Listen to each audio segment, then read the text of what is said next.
the next moment, both left and right hands struck at the same time, engaging in a tangle. Immediately following, it was the left and right feet. In Duan Yun's eyes, it was as if Ziyu's left and right feet, left and right hands, were fighting each other. If he didn't know she was mentally ill, Duan Yun might have thought she was crazy. Watching women fight is already exciting, and watching a woman fight herself with both hands is even more thrilling, because with only one body, they're very familiar with each other's weaknesses. You could say it's mutual harm. In the next moment, muffled groans connected into a continuous sound. Duan Yun watched carefully, not just because watching women fight is satisfying, but because Ziyu's technique of fighting with both hands was very exquisite. He attempted it, and even with the use of extraordinary wisdom, found he couldn't achieve such a degree, so he couldn't help but exclaim, "You truly are a genius." By the time Ziyu and Green Jade finished fighting, the sun was about to set.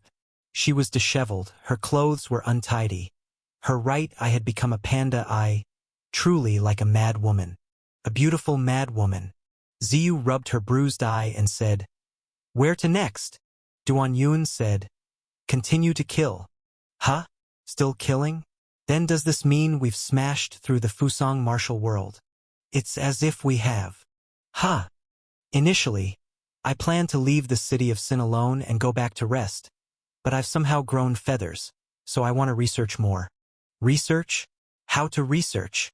"Find 2 more cities to recreate today's scene." Yes, he planned to absorb some more radiation, hoping to cause more feathers to congeal on his body, to see if there would be any changes. At this time, Duan Yun focused his mind, and those red feathers, attached to his arm, retracted, disappearing from his arm. But if you look closely, you'll notice a faint red glow. Along the way, Duan Yun kept thinking, if the legends of immortals who ascended after surviving a heavenly tribulation were actually people who mastered the demon electromagnetic field and attracted lightning, then is he, with these growing red feathers, also the legendary feathering into an immortal? Is feathering into an immortal a change resulting from absorbing nuclear radiation? Duan Yun guessed about all of this, finding there to be a somewhat scientific basis. The number of Celians that landed was not large to begin with, and by this time, naturally, even fewer remained. You could say that the remaining Celians, having not perished yet, could be considered the cream of the crop among dogs, beings of great endurance. However, the condition of these remaining Celians was already very poor. If every Fusang person that died equated to their father dying once, then by now the spirit ring of their fathers was nearly encircling Fusang Island. These remaining Celians still harbored fantasies, hoping for the sudden death of Old Demon Duan, or for Old Demon Duan to be slain by emerging Fusang experts, bringing great joy, or even hoping for Old Demon Duan to show mercy and spare their Fusang fathers. But the more they opposed, the more Old Demon Duan was determined to do it. Over these days, these Celians had nearly cried themselves dry of tears, mentally disoriented, on the verge of collapse. For instance, the 2 Celians who had just died went suddenly insane, turning on each other, and in the end, perished together in mutual destruction. They most feared hearing news of Old Demon Duan slaying Lord Hai, but that news came regardless. The samurai city of Fusang, a mental homeland where the Fusang sword saints secluded themselves, regarded as a sacred, untouchable location by the Celians. But it was destroyed. It said that Old Demon Duan summoned heavenly thunder, roasting all the city's people, and the smell of grilled meat lingered in the air indefinitely. This account is quite far-fetched, sounds fake upon hearing. It's too outrageous. These Celians persisted, firmly believing it was fake, unwilling to give up without seeing the mushroom cloud sight, without witnessing cooked meat. And those 2 Celians who suddenly went mad and bit each other to death, evidently couldn't bear the blow, because they believed it was true. Not long ago, they had witnessed Old Demon Duan manipulating heavenly thunder, causing a massive wildfire, and now, a city was supposedly obliterated by Old Demon Duan with thunderfire. How could such coincidences exist? As this group of Celians rushed towards Sakura village to find out, a new report arrived, saying Old Demon Duan hadn't stopped his evil hands.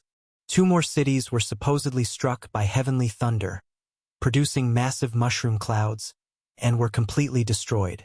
Even Fusang's divine mountain, Mount Fuji, was somehow said to be triggered by old demon Duan, spewing fire madly, as if determined to destroy Fusang.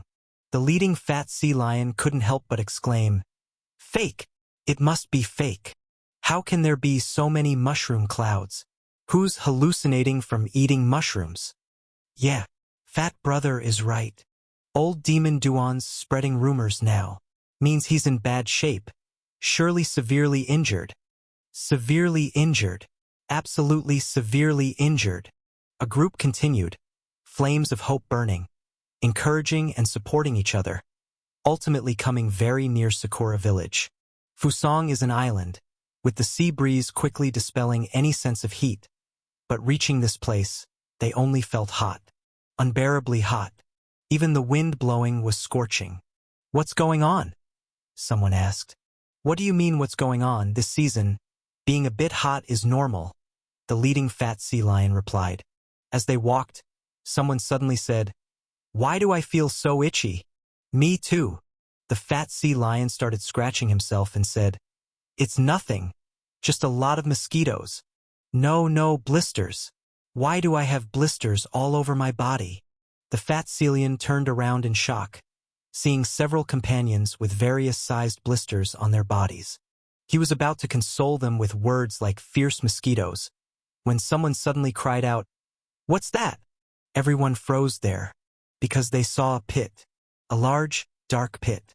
There was even smoke rising from the pit.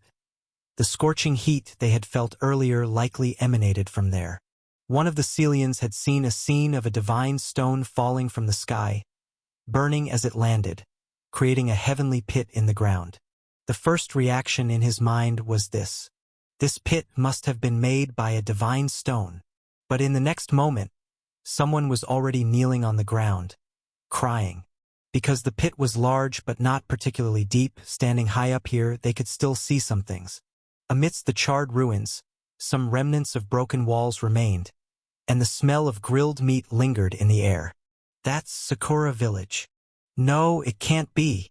Someone crawled forward, like a maggot, but they quickly stopped crawling, as if lying dead there, because they saw a stele, with the words Sakura Village, prominently engraved on it. "It's true, it's all true. Old Demon Duan has no love. Really destroyed everything. This is real, so the 2 cities after this are also real. Even Mount Fuji too. No, what kind of hellish void is this? With the evil spirits roaming the world. Is there no justice anymore? No laws anymore?" At this point, even the strongest of these Celians broke down. They couldn't help but scratch the blisters on their skin, bursting them open with pus and blood, eventually dying from it. The leading fat sea lion was still hanging on, mumbling incessantly, "It's fake. It's all fake. It's just an illusion old Demon Duan created. Old Demon Duan does have that ability." Just then, the sea lion next to him screamed, "In the next life, great Fusang," and was about to choose suicide, but in the next moment, he hesitated and said, "If all this is true, will there even be Fusang in the next life? Old Demon Duan wouldn't destroy even the divine island of Fusang. Would he?" Hearing this, the strongest fat sea lion burst into tears. The last defense in his heart finally broke, smashed thoroughly. He looked towards the direction of Sakura Village, his whole body covered in blisters, appearing entirely yellow, like a lantern. With a thud, the fat sea lion knelt there, murmuring, "We really broke through. We really broke through." His eyes faded and he died. Thus, all the sea lions that landed, whether strong or not, those filled with resentment or unable to feel hate, all perished. Not a single one remained. Just as Duan Yun had said, some species simply shouldn't exist. So they ceased to exist. Mid-Autumn Festival. It is said that on this day, the Ghost Gate opens wide, and malicious ghosts escape from hell to wander in the mortal realm. In the memories of the Murong brothers, every year's Mid-Autumn Festival weather was also very typical of the festival, either cloudy, rainy, or windy. This year was no exception. The drizzling rain almost ceased to exist, yet it gave people a sense of chilliness. Especially when combined with the graveyard behind Yuju Manor, it truly felt festive. Today, Yuju Manor was particularly quiet. Xining and Fenglinger were both occupied, either dealing with those who threaten heroic land, punishing them wherever they may be, or Feitian was off somewhere practicing martial arts, spreading the spirit of heroism, leaving only the Murong brothers and Ningqing to enjoy their private world during Mid-Autumn Festival. This should be their rare moment of leisure during these times. The Murong brothers, understanding the art of romance, had already begun preparing a candlelight dinner for Ningqing. Today, he planned to showcase his specialty dish, West Lake vinegar fish. The fire in the stove flared up, arguably the only light in this world. The group of heroes at Yuju Manor enjoyed tranquility. Whoever dared venture into their territory, the old demons, ahem, young heroes purgatory, left people tormented, wishing to live but unable to, with no return once entered. Dusk gradually fell, knowing they were about to enjoy their private world. Ningqing should be grooming. The Murong brothers adjusted the yellow sugar and aged vinegar, pouring them into the pot. As the fish rolled over, the room was immediately filled with the aroma of West Lake vinegar fish. The Murong brothers couldn't help but close their eyes, as if they had returned to the misty rain over West Lake. There was his youth, his memories, and those he couldn't bear to recall. Two loud rooster crows suddenly interrupted the Murong brothers' train of thought. Whose rooster? Yuju Manor was large, with quite a few pets. Donkeys, horses, pandas, even 5 or 6 large spiders. But Yuju Manor did not keep chickens, as heroic land did not encourage brothel visits, and Yuju Manor took this to the extreme, not even keeping chickens.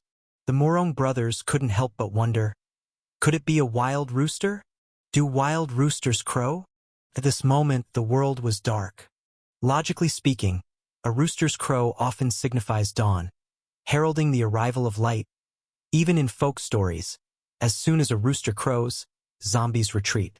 Yet, at this moment, the crowing instead suggested an ominous feeling. After all, it was about to be night, not the break of dawn. It can only be said that the mid-autumn atmosphere makes any abnormal event feel eerie and frightening. Ah! Suddenly, a woman's scream came from the stove. Even as the Murong brothers, ranked second among the young heroes of Yuju Manor, couldn't help but shiver. Why would there be a woman's voice from the stove? The Murong brothers looked down, only to see a woman's face in the flames of the stove, melting and crackling. Paper doll. Where did a paper doll come from in the stove? Even if it was a paper doll, how would it scream? Could it possibly be real ghosts? The Murong brothers developed an uneasy feeling. This unease, appearing in the core of Yuju Manor within heroic land, was something he had not encountered for a long time. This must be someone playing tricks. Perhaps someone stealthily placed this paper doll in the stove where he and Ningqing were located. Whoever came must also be a master. Ningqing. The Murong brothers hurried toward Ningqing's room. He dashed with incredible speed, leaving behind a trail of shadows. Ningqing's room was on the east side, the one with corn cobs hanging outside. But when the Murong brothers entered, it was empty. Where Ningqing should have been grooming was vacant. The Murong brothers felt slightly unsettled. The next moment, a sharp whistle suddenly sounded. This whistle was piercing, as if a woman was being tortured, letting out a heart-rending scream, making one's very soul shiver. The Murong brothers turned to look, finding it was coming from the direction of the graveyard. He knew this wasn't Ningqing's voice, but he still rushed toward that area. The Murong brothers moved swiftly, initially swinging his sleeves like a giant moth flying towards that place. But by this time, he was already lying in the air, darting forward with a twisting motion. Because of his incredible speed, the drizzling rain seemed afraid, scattering, forming a gray-white torrent. In the blink of an eye, the sound was very close. Though the bamboo on the graveyard went through several battles and were occasionally chopped by Duanyun and others to use as firewood or make bamboo tube rice, brew bamboo wine. These things' tenacity quickly made them grow densely again. The whistle originated from behind a patch of bamboo. The Murong brothers swiftly descended, closing in on the place. At the moment when the scene below unfolded, the Murong brothers almost crashed, because the first thing he saw was Ning Qing's face. Ning Qing was kneeling there, continuously blowing the whistle, the piercing sound coming from her mouth. In that instant, cold sweat broke out on the Murong brothers. With a thud, he landed and rushed over. And in the next moment, he hesitated. For upon closer inspection, she wasn't Ning Qing at all, but a paper doll remarkably resembling her. The paper doll was intricately woven, making it genuinely easy for one to mistake it in the dim environment from a distance. There must be some mechanism inside the paper doll's mouth, causing the whistle to endlessly sound. Though this wasn't Ning Qing, the Murong brothers remained on edge, because this signaled that the person coming was targeting him and Ning Qing. The whistling persisted, piercing the eardrums and irritating the nerves. With a crack, one brother of Murong swept out with a scabbard, sending the whistle flying.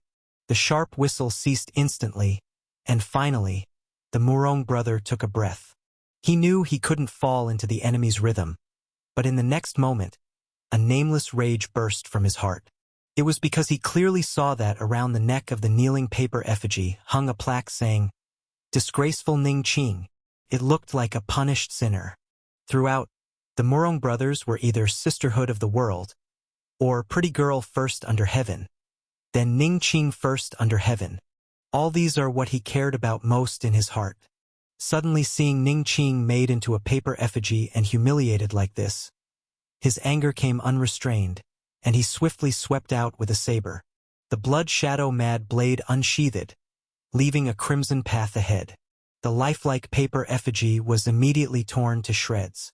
Yet, as it was torn apart, the paper effigy emitted a woman's scream, leaving the Murong brother pale-faced. The woman's scream was brief, but he thought it sounded a bit like Ning Qing. Could it be that Ning Qing was wrapped inside the paper effigy, and he accidentally killed her? In the next moment, the Murong brother realized that there was no way Ning Qing could be inside. Even blind, he could tell the difference between a paper figure and a real person.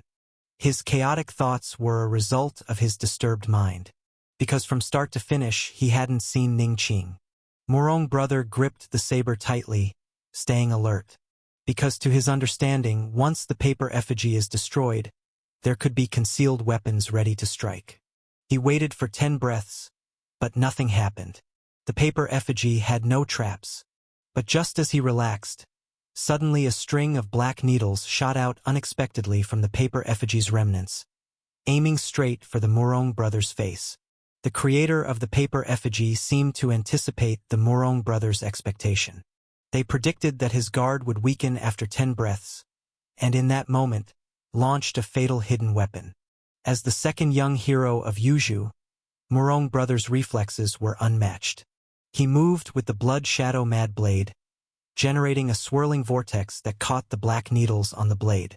The 12 layers of spring rain, though he hadn't reached Duan Yun's level, were extremely practiced and responsive.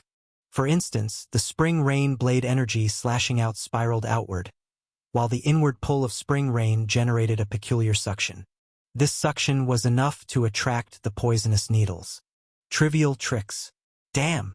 Just as the Murong brother looked at the needles he had absorbed, they exploded instantly, releasing a thick black smoke. He immediately held his breath and retreated, but the sudden onslaught of the poisonous gas made him inhale a little.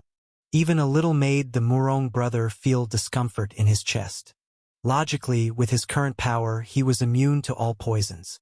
But this only applied to ordinary poisons. Uniquely toxic substances could still trouble him. After all, in the martial arts world, there are top masters, like those from the great Yin-Yang Water Divine Palace with their divine water, feared even by the best. Though this poison couldn't compare to the divine water of the great Yin-Yang Water Divine Palace, it was still a unique toxin beyond ordinary poisons and affected the true chi flow within him. Patience was necessary. Like an old sow wearing a jacket, layers upon layers, wickedly sly, the Murong brother quickly stayed alert while using the blade to force out the poison. Sure enough, the moment he forced out the poison, the enemy appeared. A flash of azure descended from the sky. It was the azure of a skirt's hem, beneath which were a pair of jade-like long legs. Clearly, these were a woman's legs, white and smooth, firm and well-proportioned. Normally, the Murong brother might take a good look. After all, such enchanting views are likely only those of beautiful girls. He couldn't help but look. But at this moment, he had no such thoughts as he sensed danger. Because those legs opened wide. The instant the jade legs beneath the skirt spread, a terrifying suction force assaulted him. The Murong brother lifted the blood shadow mad blade, generating fierce sword light. The blood-colored sword light sank violently, as if caught by those legs. No, incorrect. Those legs were open, unable to grip, almost as if a mouth between them was biting onto his sword chi. What kind of person has a mouth between their legs capable of holding a blade? At this moment, a mocking laugh came from the crotch. Laugh at your mother. The Murong brothers' strike was blocked, yet they showed no sign of retreat and continued to slash forward. Indeed, after spending time with Duan Yun, they also adopted the habit of being reckless. Right where you are proud, they will crush you. With a boom, the blood shadow mad blade collided between the opponent's legs, bringing out a metallic clashing sound, sparks flying, and numerous holes appeared in the blue skirt, soaring high. The mouth within the opponent's crotch was actually made of iron. Iron mouth under the crotch? Although this strike was blocked, it was obvious that the Murong brothers had superior skills. The opponent's crotch should have been numb from the vibration, and their momentum still had extra strength. Almost at the same time, the Murong brothers' hands began to tremble. Terrifying vibration instantly spread from their hands to the blade, intending to deliver this powerful vibration to the opponent. As the vibration started, sparks flew, and the owner of the skirt let out a muffled groan, their body already unstable. But just at this moment, the Murong brothers swiftly jumped back. With a swish, a swirling sword light flew past their feet, trailing a flying streak of blood. It was a sword, a serpent-like twisted saber. Just now, the saber suddenly emerged from the earth, slicing towards their right leg. Although they reacted quickly and had protective true chi shielding them, they were still wounded by the opponent, leaving a cut mark. Immediately after, a bamboo hat flew over. A round bamboo hat, rapidly spinning, carrying a throat-sealing ferocity. The Murong brothers' blade pushed aside the iron mouth under the crotch while the scabbard simultaneously blocked ahead. With a sizzling explosion, the scabbard blocked that spinning bamboo hat. Due to the hasty exertion, the Murong brothers couldn't help but retreat 2 steps. But then, sudden change occurred once more. Just when the bamboo hat was flipped by the scabbard, a hand crawled out. Earlier, when the opponent slashed once, both person and sword disappeared, leading the Murong brothers to assume they had burrowed into the ground again. Turns out, the opponent wasn't in the ground but within the bamboo hat. The bamboo hat, though not small, was difficult to conceal a person and a sword. Yet, the opponent indeed concealed themselves and emerged like a magic trick. The serpent-like saber, treacherous like a serpent. In the Murong brothers' eyes, each curve represented a portion of malice, for each bend could claim lives. Following the hand's twist, the saber slashed towards the Murong brothers' neck. The Murong brothers dragged their sword down. Despite the descending blade, upward sword chi emerged. The red blade emitted white sword chi. The sword chi curved, like a crescent moon. Crescent moon saber. The sword chi of the crescent moon saber collided with the serpent-like saber, sending the person, bamboo hat and all, flying away. With a crash, a cleft was dragged on the ground. Only then did the Murong brothers see clearly. It was a dwarf. They had seen dwarves, and among them the smallest were those eunuchs. Those eunuchs were undoubtedly formidable, but the dwarf before them was even more vicious. This person wasn't a eunuch, but instead had a bald head, tied with a small braid on top, swaying left and right, resembling a child with a hanging tress.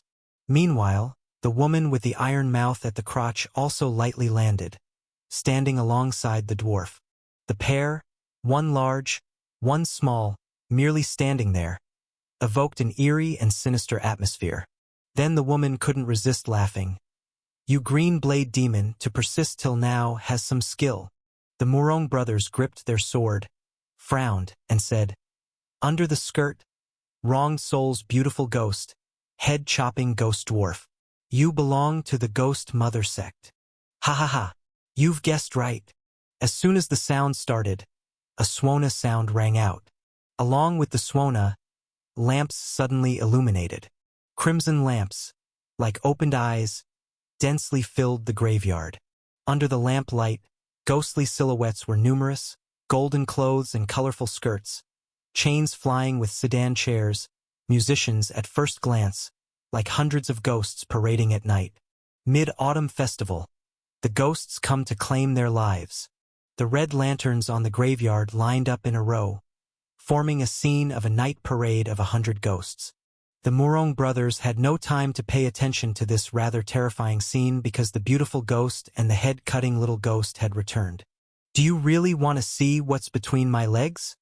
the beautiful ghost said as she leaped into the air, a flower basket appearing in her hands at some point. The flower basket in her hands spun as it flew over, surprisingly similar to the blood dripper in the martial world.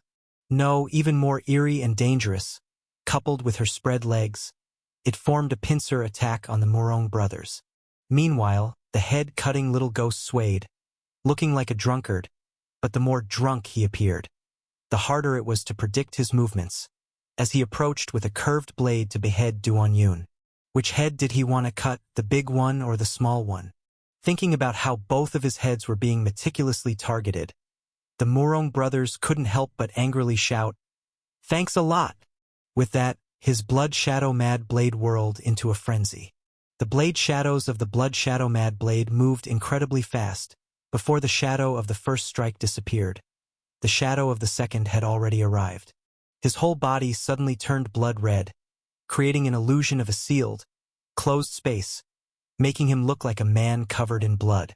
The continuous clash of metal resounded incessantly, with sparks flying everywhere as the weapons of both sides collided wildly.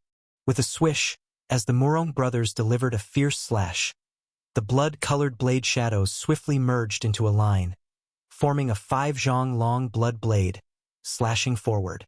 The beautiful ghost and the head-cutting little ghost wavered, their feet not touching the ground as they floated left and right. With a boom, the sword chi swept through, carving a massive gorge on the ground. The Morong brothers swung his saber, and the soil on both sides of the gorge surged like waves, crashing towards the beautiful ghost and the head-cutting little ghost. This mud wave was wrapped in the chi force of the Morong brothers, incredibly fierce, enough to smash an old sow into a meat pie, but for the beautiful ghost and the head-cutting little ghost, it was nothing. They flickered, breaking through the mud wave, closing in for another entanglement with the Morong brothers. The Morong brothers casually threw out a 4-layered spring rain to force them back, but he couldn't charge his power before they approached again. He realized clearly, these two had been using a series of entanglements and sneak attacks, not giving him any breathing space right from the start. And the reasoning was simple. Their moves were renowned for being bizarre and dangerous, aiming to defeat strength with cunning and risk. In essence, they lacked power unlike him. Even if they couldn't defeat him with strange techniques, they had to entangle him to prevent him from charging power. Though the Morong brothers saw through this, trying to break free from this entanglement was rather challenging. Moreover, as the parade of 100 ghosts drew nearer, he felt an increasing pressure. Damn it! He knew he needed to quickly resolve these two enemies, or he would be in trouble once the 100-ghost parade arrived. Or rather, he hadn't fallen into deep trouble yet because the opponents arrogantly held back. The parade didn't intervene, just watching the show. So the Morong brothers lay down. Yes, he lay down like giving up resisting and lying flat. Seeing this, the beautiful ghost and the head-cutting little ghost were momentarily stunned. Putting on a ghostly act, the beautiful ghost and the head-cutting little ghost pounced again in a moment, still targeting both of the Morong brothers' heads. Take good care. In a blink, dozens of moves were exchanged, and the beautiful ghost and the head-cutting little ghost found it wasn't as easy to entangle the Morong brothers as before. The head-cutting little ghost was fine as he's inherently agile. With the Morong brothers lying down, he merely adapted to the new position. But for the beautiful ghost it was a bit awkward. Many of her moves required bending over, and with the Morong brothers lying down, not only didn't his speed decrease, it became faster and more agile. In her perception, it was like she wanted to clasp a man with her hip, but this man was slipperier than an eel, hard to grasp. After 100 moves, the beautiful ghost and the head-cutting little ghost seemed to have fallen into the rhythm of the Morong brothers. What was supposed to be their aggressive attack ended up with the Morong brothers turning the tables on them, forcing them to retreat continuously. Piercing heart kick. Seeing this, the Morong brothers flipped up vigorously with a carp jump, kicking out powerfully, generating a sound of slicing through the air. These two kicks could pierce the heart of a thick-skinned elephant, but the beautiful ghost and the head-cutting little ghost weren't elephants. They raised a basket and a blade respectively to block. With two booming sounds, the force from the kicks numbed their arms, sliding them backward, though not enough to pierce their hearts. As both ghosts paused in their steps, about to engage again, the sword in the Morong brother's hand started to whirl. After all this entanglement, he finally seized a chance to charge and strike. 7-layered spring rain. The sword light swirled like rippling spring water. Incredibly beautiful. The faces of the beautiful ghost and the head-cutting little ghost changed, one leaping with legs to clamp down, and the other swinging the blade fiercely. Rumble. The sword chi, like spring water, collided with them, and the resulting vortex shattered the surrounding black bamboo into pieces. The head-cutting little ghost and the beautiful ghost cried out in agony. The hand of the head-cutting little ghost, along with the curved blade, was covered in cracks, with the deepest wound revealing bones, while flames sparked and flared in the beautiful ghost's crotch area, with jagged fragments slipping out as she tumbled heavily to the ground. Like a big mouth with broken teeth, faced with the fierce attack of the 7-layered spring rain, they indeed suffered a loss. But after all, they are ghosts and want to continue fighting, yet the Morong brothers give them no chance. As soon as the 7-layered spring rain was slashed, he leaped into the air. A knight listening to spring rain. With a booming sound, the air directly sank. The blood-red blade slashed out pure, flawless sword light, like a bright crescent moon sweeping down. Before the sword chi arrived, there was already a crescent-shaped mark on the ground. The beautiful ghost and the little headless ghost knew this was the coverage of the sword chi, and hurriedly flashed outside the crescent mark. Just as their feet left the crescent mark, boom! The crescent mark suddenly exploded, expanding in size and scope.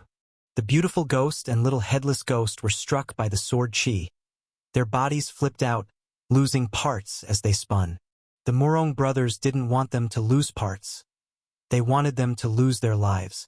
Breathing heavily, he leaped forward to finish the two ghosts, to turn them into real ghosts. At this moment, he heard a dragon roar echoing. A crimson sight appeared before the Morong brothers. The crazy blade that was meant to slash forward could only retract backward. With a loud explosion, he felt a sense of oppression in his chest. His body swept backward, sliding about 20 meters before regaining stability. He just heard a dragon roar, and now he saw a dragon. A rotting black dragon. The dragon's head was half rotten flesh, half exposed bone. Its huge eyes crimson like lamps. If this was truly a dragon, it was a rotting dragon. Hanging under the dragon's body were corpses, male and female, old and young, densely packed. If hell indeed had a dragon, was it this kind? The Morong brothers had seen a dragon before. The azure dragon on the moonlit tomb mountain was peculiar enough, but the current dragon was even more terrifying and bizarre. It felt like this dragon was a massive grave come to life, exuding decay and desolation. The next moment, the dragon's body twitched, and the corpses opened their eyes, letting out wretched howls. You bastard. Honestly, seeing this scene, the Morong brothers, who were brimming with fighting spirit, cooled down a bit. The ghost mother had so many ghost soldiers and evil ghosts under her, and even a dragon appeared. If he were to confront it alone, he realized he might not be able to hold up. Roar! The corpse dragon charged over with a dragon roar. The way this dragon advanced was bizarre, almost funny at a glance, because as it rushed forward, the corpses under it frantically moved their legs, propelling it forward like extras in a movie. But the force and momentum of this charge were anything but funny. 7-layered spring rain. The Murong brothers pushed their true chi to the limit, slashing out the spring rain blade power again. The sword light shimmered, but in an instant, boom! Although the dragon head was halted, the greater recoil force blasted the Murong brothers away. Blood trickled from his mouth, and he had suffered internal injuries. This corpse dragon's strength was no less than that of the Azure Dragon. The Azure Dragon had devastated the dragon-slaying festival, so what about this corpse dragon? If only Duan Yun was here. The thought involuntarily crossed the Murong brothers' minds. No! He immediately focused his gaze, his expression becoming resolute. Duan Yun isn't here. I am the strongest shield among the Yuzhu group of heroes. I must hold on. A night listening to spring rain. The Murong brothers' momentum surged, gritting his teeth as he slashed out another crescent-shaped blade chi. Boom! The dragon head, which was about to charge forward, wobbled from the slash, causing several corpses beneath it to fall off. Almost at the same time, the Murong brothers' hair had already dispersed, turning green. No, don't! Scenes from the past flashed in his mind, especially moments in the Chongling sect, the view from under the bed. No matter how many times he relived them, each memory was fresh, each recollection brought new emotions. At this moment, despite his injury, the Murong brothers felt filled with strength. Double flying poison dragon drill. Swish, swish, swish, swish, swish. The Murong brothers moved, drilling straight forward. He condensed a green jade blade chi in one hand. No, not blade chi. He grabbed a handful of green hair, forming it into a blade, holding the blood shadow mad blade in the other, his whole person spinning like a drill. Screw your mother. Come on. Die Dragon. The Murong brothers, half green and half red, collided with the corpse dragon's head. In an instant, the earth shook and the entire graveyard started to tremble. In just a brief period, the two sides clashed at least 10 times, each impact carrying terrifying power. If it were during the Green Dragon Moon Night, Brother Murong and the Azure Dragon probably wouldn't have been able to stand after 2 or 3 direct confrontations. But now, Brother Murong's strength was no longer what it used to be, allowing him to hold his own against the corpse dragon. He knows, however, whether he can keep burning is a question. After all, he is still human. Rumble. The next moment, Brother Murong tilted his body and darted along the side of the dragon. With a ripping sound, his spinning body was like a high-speed drill, tearing a large gash into the dragon's side. Rotting flesh flew, stinking to high heaven, while the corpses connected to the dragon's body fell. Roar! The corpse dragon swung its body into a huge arc, like a taut sling, crashing straight into Brother Murong. Ugh!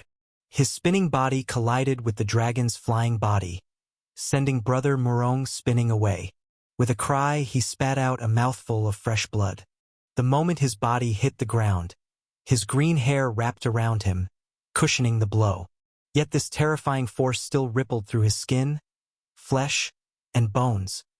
Brother Murong felt his chest suffocating, tinged with stinging pain, as if his bones were shattering. Suddenly, with a rustling sound, he felt a gentle force. That spinning soft strength instantly neutralized most of the brute force rampaging within him.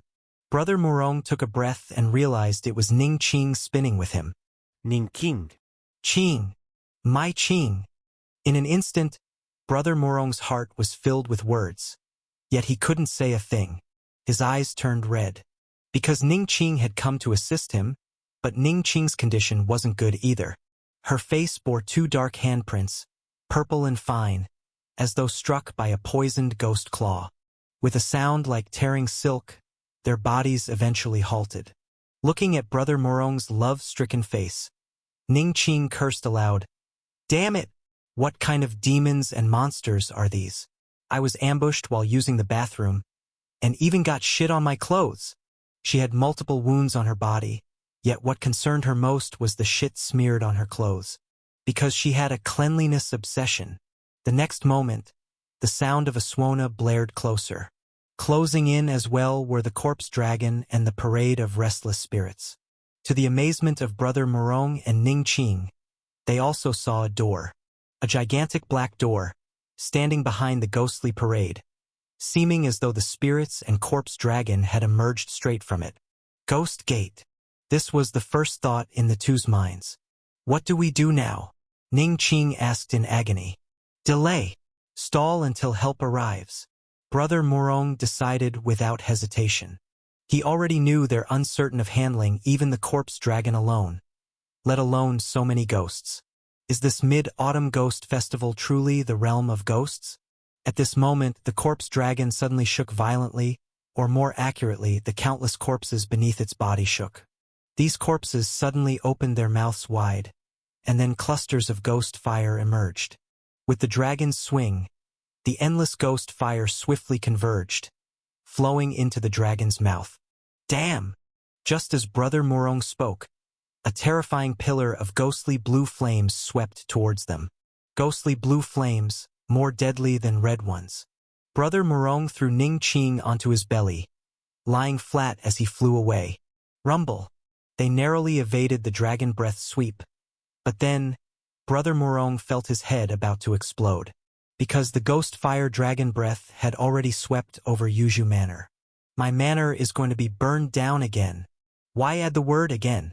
In front of me, mourning hero? In front of Yuju Manor's thickest walls? Why does that familiar feeling they usually had on the bed, when under it, return again? No, it's even stronger this time. In an instant, Brother Morong's green hair continued to grow wildly, reaching waist length, no, knee length. Rumble. The corpse dragon continued to spew out its ghostly blue dragon breath, a cold and desolate color that paradoxically carried a searing destructive heat. This dragon breath relentlessly pursued Morong and Ning Qing. Even though the Morong twins' aerial backstroke was swift, their maneuvers agile and unpredictable, they couldn't evade the pillar-like sweep of the dragon breath. With a loud crash, the two were struck and fell from the sky, appearing from a distance like a falling ghostly blue meteor. Sizzle. After being dragged across the ground for a full 20 zhang, Morong and Ning Qing finally came to a halt. What first caught the eye was not their bodies, but a cascade of fluttering hair. Bright green hair, flickering with ghostly blue flames, like blue roses blooming all over green leaves, remarkably beautiful. In the next moment, the blue flames vanished, and the Morong brothers, with their knee-length hair, stood up. His legs suffered only minor burns. Ning Qing, however, was unharmed. Earlier, the rapidly growing hair of Morong had shielded them by blocking most of the dragon breath, preventing significant burns. That they were not burned to death, not even gravely injured, made the corpse dragon increasingly irritable.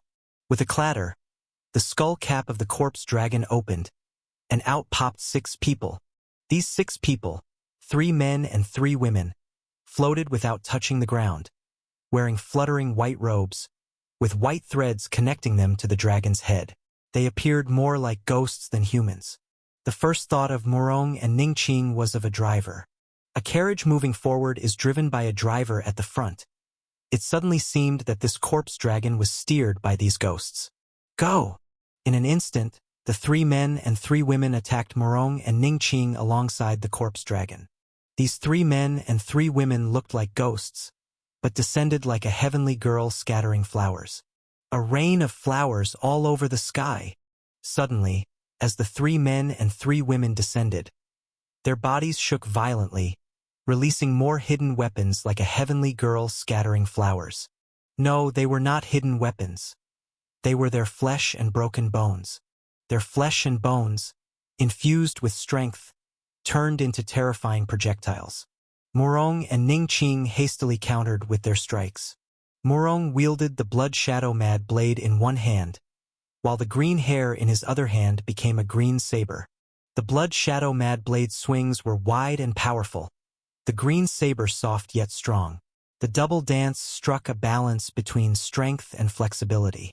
Ning Qing, on the other hand, continuously struck with her palms, her palm wind ethereal as smoke, yet forming a tight defense around her. In no time, both sides were deadlocked, fighting fiercely above and below. Murong and Ning Qing surveyed the scene.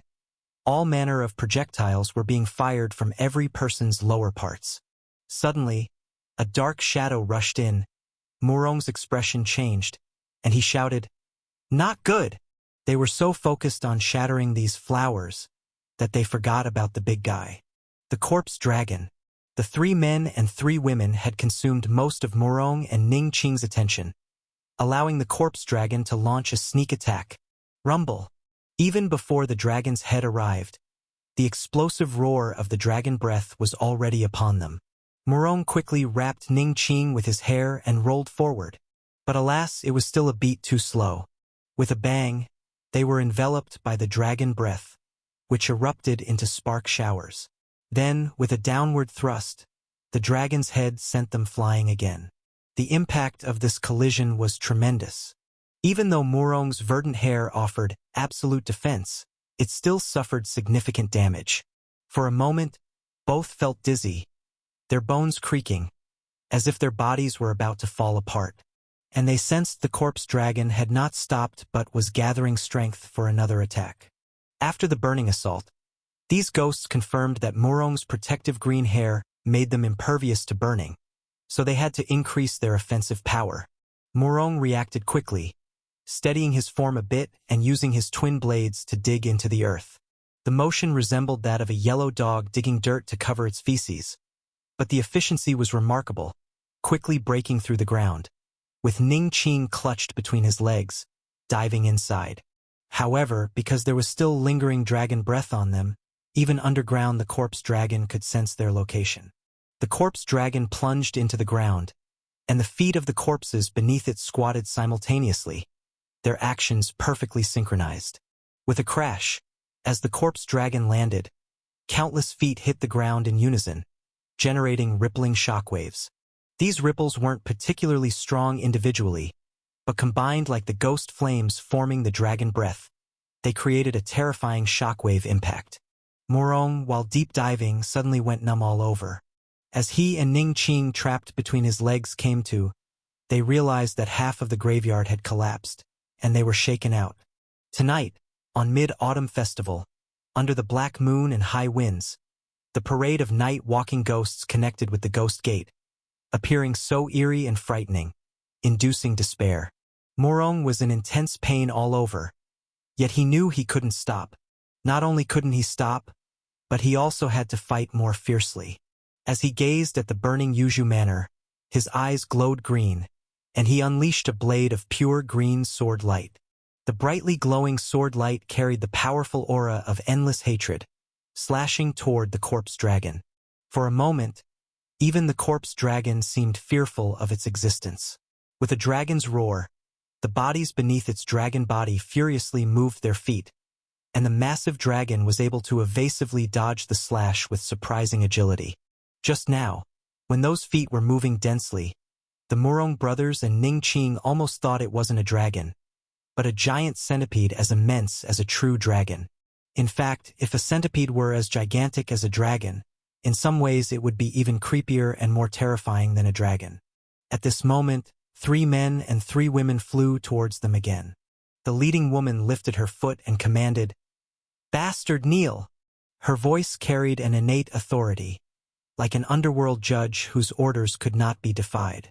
But the Murong brothers and Ning Qing were well-known young heroes and female knights in the martial world, having slain countless demons and ghosts themselves, and they too radiated with an aura of authority. The Murong brothers stood boldly and declared, "Ghost scum, kneel before your grandpa. So you wish to die." As soon as the words were spoken, the 3 men and 3 women charged at them again. This time, the Murong brothers' eyes glowed fiercely green. Facing the oncoming 6 ghosts, he surprisingly didn't use his knife, but instead flicked his hair. Damn it! Damn it! Green blood, divine needles! Come out! 6 locks of hair simultaneously flew off his head, transforming into 6 thick flying needles glowing with a green luminescence, shooting towards the 3 men and 3 women. This was a new technique the Murong brothers had recently comprehended.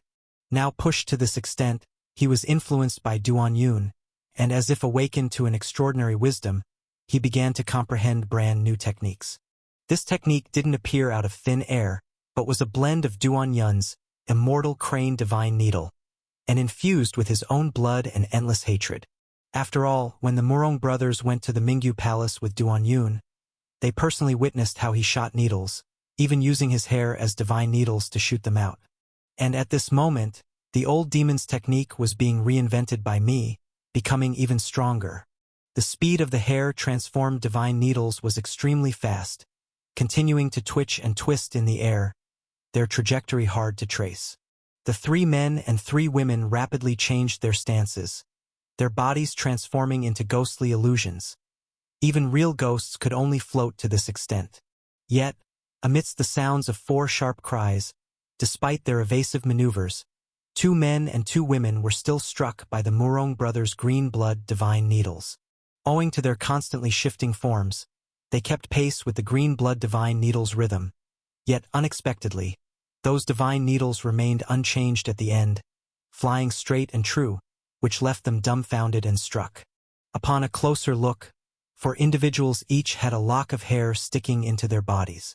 This hair had pierced into their flesh, causing extreme pain. The 4 had just thought to pull them out, but the hair seemed to come alive, burrowing within their bodies. Subsequently, the 4's complexions turned green, dancing wildly on the spot. Their bodies twisted and wriggled like snakes, as the green divine needles wriggled inside them. If they didn't twist along, the hair would wreak havoc inside, causing unbearable itching and pain. Both itchy and painful, faced with their suddenly singing and dancing companions, the remaining 2 ghosts looked bewildered and deeply discomfited. The next moment, one of them twisted their body, shouting, "I really want to see the underworld elephant ride the ghost mother. Don't speak. I want that too," passionately ride. "If not, I feel like I'll commit suicide. Wouldn't the underworld elephant be too huge? Who cares about that? Just ride fiercely." While the 4 ghosts shouted these things, their bodies turned green from inside to out. They served under the ghost mother, respected the ghost mother the most, feared the ghost mother the most, and deep down liked the ghost mother the most as well. It could be said that the ghost mother was their master, mother, and lover embodied. And now, with the green blood divine needles inside them, their hearts turned green with envy. They only wanted to see their beloved tormented brutally by the mightiest underworld elephant within the ghost gate. The harsher the better. They couldn't hold it back. Thus they blurted it out loud. Because they had a premonition, not voicing these feelings would lead to a painful self-destruct. And at this moment, although they said it, their faces were still adorned with painful, grimace-like expressions. They could never have imagined themselves uttering such outrageous, disrespectful words about the ghost mother. If spoken, unless the ghost mother was exceedingly merciful, they would be reduced entirely to wandering souls or wild ghosts. Yet the ghost mother rarely showed mercy, as she was known for vindictive retribution. To put it differently, she was extremely petty. The other 2 companions, with one of them being the leader, said, "You've been enchanted by the old demon's wickedness. Don't take it seriously. I'll help expel the evil from you." Saying this, she struck the chest of a female ghost beside her. The next instant, the female ghost let out a wail, her legs spreading as a cluster of green emerged. Finally forced it out. The female ghost's body went limp, nearly collapsing to the ground. While the leading female ghost was about to repeat the process, the recently relieved female ghost exclaimed in surprise, "Over there!" The leading female ghost turned her head and was nearly breathless. She saw that the Murong brothers, who were boldly standing with knife in hand just moments ago, were now sprinting away with Ning Qing, their legs becoming phantom-like from their speed. Escaped! Who would have thought the opponent would choose to flee? With gritted teeth, the leading female ghost decided to disregard her companions. who were both twisting and shouting about the ghost mother being ridden, and instead opted to command the corpse dragon to pursue. The corpse dragon had now completely transformed into a local tyrant, skimming the ground at high speed. The dense mass of feet under its dragon body moved in unison, producing a rapid swoosh, swoosh, swoosh sound that made one's scalp tingle in terror. When the Morong brothers and Ning Qing heard this sound, they no longer regarded their opponent as a dragon, but as a gigantic centipede spirit. The Morong brothers, along with Ning Qing, ran faster and faster, their figures turning into fleeting shadows, nearly surpassing the limits of the human body. The Morong brothers had never been this fast before, and neither had Ning Qing, but now they were precisely this fast. Firstly, the Morong brothers had completely integrated their green hair into their bodily instinct, and as they ran, these strands of hair would also touch the ground, running like additional feet. If this corpse dragon had 1,000 legs, then young hero Morong's green hair feet were not insignificant either. Secondly, during the sprint, he and Ning Qing would also kick each other's legs. At the moment of kicking, Ning Qing would generate a drifting palm force, which propelled the strength brought by their feet, producing an effect similar to left foot kicking right foot, accelerating into the sky. The corpse dragon was in mad pursuit from behind, initially able to close in on them, but by this time it could no longer shorten the distance. Because the Morong brothers and Ning Qing had already rushed into the vast waters of Bai Lake, their entry into the water didn't hinder them much. On the contrary, because their bodies were lower in the water, it was easier for the green hair to surge, while the corpse dragon's speed was affected. After running for the time it takes to drink a cup of tea, the ghost controlling the corpse dragon couldn't catch up and let out an angry roar along with the corpse dragon. Clearly, they had more power than these two, but they just couldn't use it, leaving them somewhat frustrated. This is like a grandmaster of fist techniques in the martial world who clearly could kill the thief who stole his wife with a single punch, but he couldn't catch him, chased him for 5 years but couldn't catch up, and eventually died in anger. However, this ghost was not that grandmaster, because they knew that on the enemy's territory, the enemies could only flee, and the ones who would feel more aggrieved would be them. Thus, the corpse dragon twisted its body, stopping its pursuit of the Morong brothers and Ning Qing, and turned back.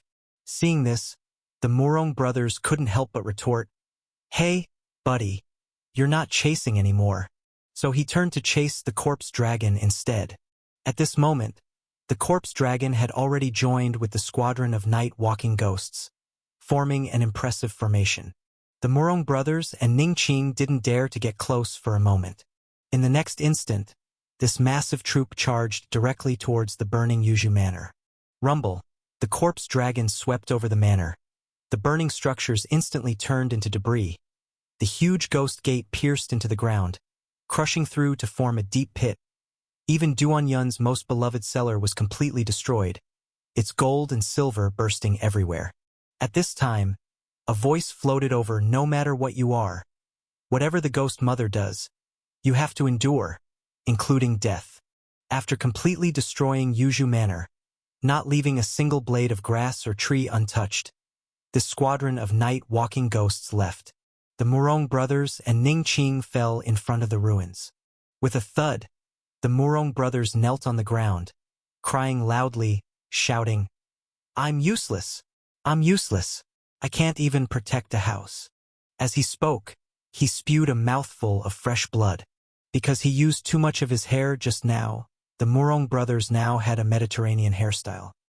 His frenzied crying appearance truly had a bit of the insane old demon, a ghostly wailing and howling demeanor. Ning Qing comforted him. "Morong, you've already done amazingly." She spoke the truth sincerely. For the Morong brothers to battle the ghost mother squadron of night-walking ghosts to this extent was already truly impressive. The Morong brothers continued crying, tears falling on the scorched earth. Whether grass could grow again or flowers bloom was unknown. Thousands of miles away, Duanyun sneezed 3 times in a row, puzzled. "Is someone thinking of me?" On the way back to Yuzhu Manor, Duanyun did not speed up. It wasn't because he wanted a leisurely journey, but because he was studying the usage of the unparalleled sword all along. He had already mastered the ability to gather thunder into a sword through the unparalleled sword, but now, an even more crucial secret needed to be understood, which was opening the gate. The great heavenly dog used this divine sword to open the portal to the heavenly court, thereby learning the method of creating humans. The place where she was later torn apart, White Jade City, should also be a place similar to the heavenly court, only accessible through the unparalleled sword. According to Duan Yun's understanding, the heavenly court, White Jade City, and the mortal realm should have a thick barrier that separates humans from immortals. This would prevent a scenario where immortals roam the mortal world casually. The great heavenly dog's claim was that when she went to the heavenly court, there were no immortals left, and in the place where she was torn apart, there were clearly non-human entities. Duan Yun had witnessed how the great heavenly dog was torn to pieces with his own eyes. The things in there were sinister and terrifying. Presumably, those things were also affected by the barrier, unable to keep the portal open for too long. Otherwise, if those indescribable things came to the mortal realm, they'd be hard to handle. After all, those things were so strong that Duan Yun rarely considered retreating and developing himself further. From the information left by the great heavenly dog, even the unparalleled sword cannot open the passage to the heavenly court indefinitely. Each time the passage is opened, the unparalleled sword consumes energy. This energy is referred to as spiritual energy by the great heavenly dog. The place where the Source Palace is located was found by her in Fusang as the area richest in spiritual energy. In total, she opened the portal to the heavenly court 4 times, and the unparalleled sword absorbed years' worth of spiritual energy. This is also why she buried the unparalleled sword under the Iron Throne, as the spiritual energy there is the most abundant. Finding the heavenly court's portal is simpler than imagined. Once the unparalleled sword has absorbed enough spiritual energy, it will sense the portal. By following this sense, the portal to the heavenly court can be found. The heavenly court's portal isn't always in one place, but it has common characteristics. These portals are either shaped like a bun or a butterfly, which the great heavenly dog referred to as the bun portal and butterfly portal. Once the bun or butterfly portal is found, one can use the unparalleled sword to slice it open directly, thus entering the heavenly court. Spiritual energy? Listening to Duan Yun's explanation, Ziyu wondered. She pondered for a moment and said, "Why do I feel it's more like dragon energy?" Dragon energy refers to the dragon vein's aura, a term from feng shui. Duan Yun asked curiously, "You know feng shui?"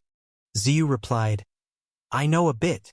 After Ziyu's explanation, Duan Yun learned that in order to write, Ziyu had studied many things, including hydraulic engineering, to accurately depict the myriad aspects of life.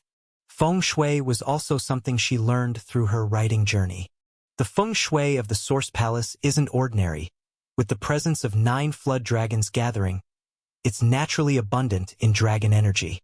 She then added, "But after all, flood dragons aren't true dragons, and they can't compare to the dragon vein of Jojo.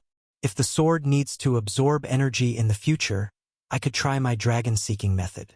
Duan Yun couldn't help but exclaim, "Ziyu, you really know a lot." Ziyu softly said, "If you delve deeper, you'll find this is just the tip of the iceberg of what I know." Duan Yun had to marvel at how versatile Ziyu was, unlike the writers in his past life, who would end up abandoning their novels and claiming they couldn't continue when they wrote nonsense online novels. In comparison, they truly didn't measure up. One could only say Ziyu was a top-notch writer, beautiful with ample talents, and knowledgeable in so many fields. At that moment, Duan Yun genuinely appreciated Ziyu, completely forgetting the ordeal the fall of the goddess constable, put him through. With the matter of the unparalleled sword, absorbing energy having a direction, Duan Yun no longer felt anxious. Back then, he was worried that if he couldn't find a place in Jojo to absorb energy, he'd have to fetch the sword back to recharge, which seemed quite troublesome. Now it seemed he had been overthinking. The spiritual energy of Fusang's small island couldn't compare with that of the vast land of Jojo. Afterwards, Duan Yun was eager to return. Along the way back, he found himself missing Little Yin and Lei Ying, as riding them was faster. That afternoon, Duan Yun and Ziyu finally arrived in the vicinity of Wangchun City. The two were initially quite happy, but for some reason, they felt the atmosphere wasn't quite right. Heroic land was supposed to be peaceful, with people living in harmony, which was Duan Yun and his companion's vision and had been almost realized. Yet at this moment, they felt that the people here had hurried expressions, with a vague sense of anxiety and unease. Duan Yun felt a sense of foreboding, but upon entering the city, he found that Wangchun City hadn't changed much. At least it didn't seem like anything major had happened, until he heard people discussing Yuzhu Manor. Have you been to Yuzhu Manor? No, it's the place where the group of heroes stays. Something strange happened again. Who would dare to go there? I went. It was really tragic. Damn. Who would actually dare to mess with Yuzhu Manor? Hearing this, Duan Yun and Ziyu no longer hesitated and immediately flew up into the sky. The people discussing were shocked upon seeing this. Damn. An immortal? A monster? Before Duan Yun and Ziyu even reached Yuzhu Manor, they could smell something. An odor akin to burned corpses. Duan Yun and Ziyu eventually returned to Yuzhu Manor. The afternoon sun cast a dim light over the ruins. It was a kind of bluish-black, where even sunlight could barely penetrate, giving off a scent of decay and deathly silence. The once vibrant Yuzhu Manor was reduced to nothing but scorched earth. Big White was carrying a charred beam outside when it saw Duan Yun and Ziyu. The next moment, the beam slipped from its shoulder, and there was a loud woof as the panda let out a big cry. Hearing Big White's cry, Feng Linger and Lei Ying rushed out.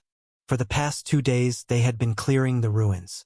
The moment Duan Yun saw them, he asked, "Is anyone hurt?" Feng Linger shook her head and said, "No one is hurt." Hearing this, Duan Yun breathed a sigh of relief, and then, driven by a surge of anger, he asked, "Who did it?" "Ghost Mother. This cursed old hag. Does she want her whole family slaughtered?" After some discussion, Duan Yun roughly understood the situation of that night. On the night of the Ghost Festival, only the Murong brothers and Ning Qing's Yuzhu Manor were attacked by Ghost Mother's reckless ghost onslaught. The Murong brothers and Ning Qing were outnumbered and couldn't win, and while the enemy couldn't kill them immediately, they chose to destroy Yuzhu Manor in a fit of rage, leaving a harsh threat, whether human or ghost, whatever Ghost Mother wants to do, you all better bear it. Hearing this harsh remark, Duan Yun laughed. He laughed out of anger. Unexpectedly, after all this time, someone dared to disrespect him by attacking their stronghold. To Duan Yun, this was even more infuriating than the sneak attack on Pearl Harbor, because he had always been amicable, yet couldn't stand being disrespected. He knew from day one in the martial world that respect is something you earn. He thought that as he rose higher and higher, few would dare disrespect him. Yet here came a freak incident. Duan Yun immediately went to check on the Murong brothers' injuries. The Murong brothers were not at Yuzhu Manor. Because it was destroyed, he had to recuperate in Wangchun City. The Murong brothers lay in bed, their eyes fixed and unfocused. They had been staring at the beam overhead for 3 days and nights. Though their hair had thinned from overuse, new growth had sprouted. Yet they had no sense of rebirth. Firstly, their injuries were indeed severe, hindering muscles and bones, and even internal injuries. Secondly, they felt despondent and regretful, remorseful for failing to protect Yuzhu Manor. In truth, it would be a lie to say they weren't upset. When news of Yuzhu Manor's destruction first broke, the immediate reaction of martial world people in the Wangchun City area was that perhaps the group of heroes at Yuzhu Manor had destroyed it themselves.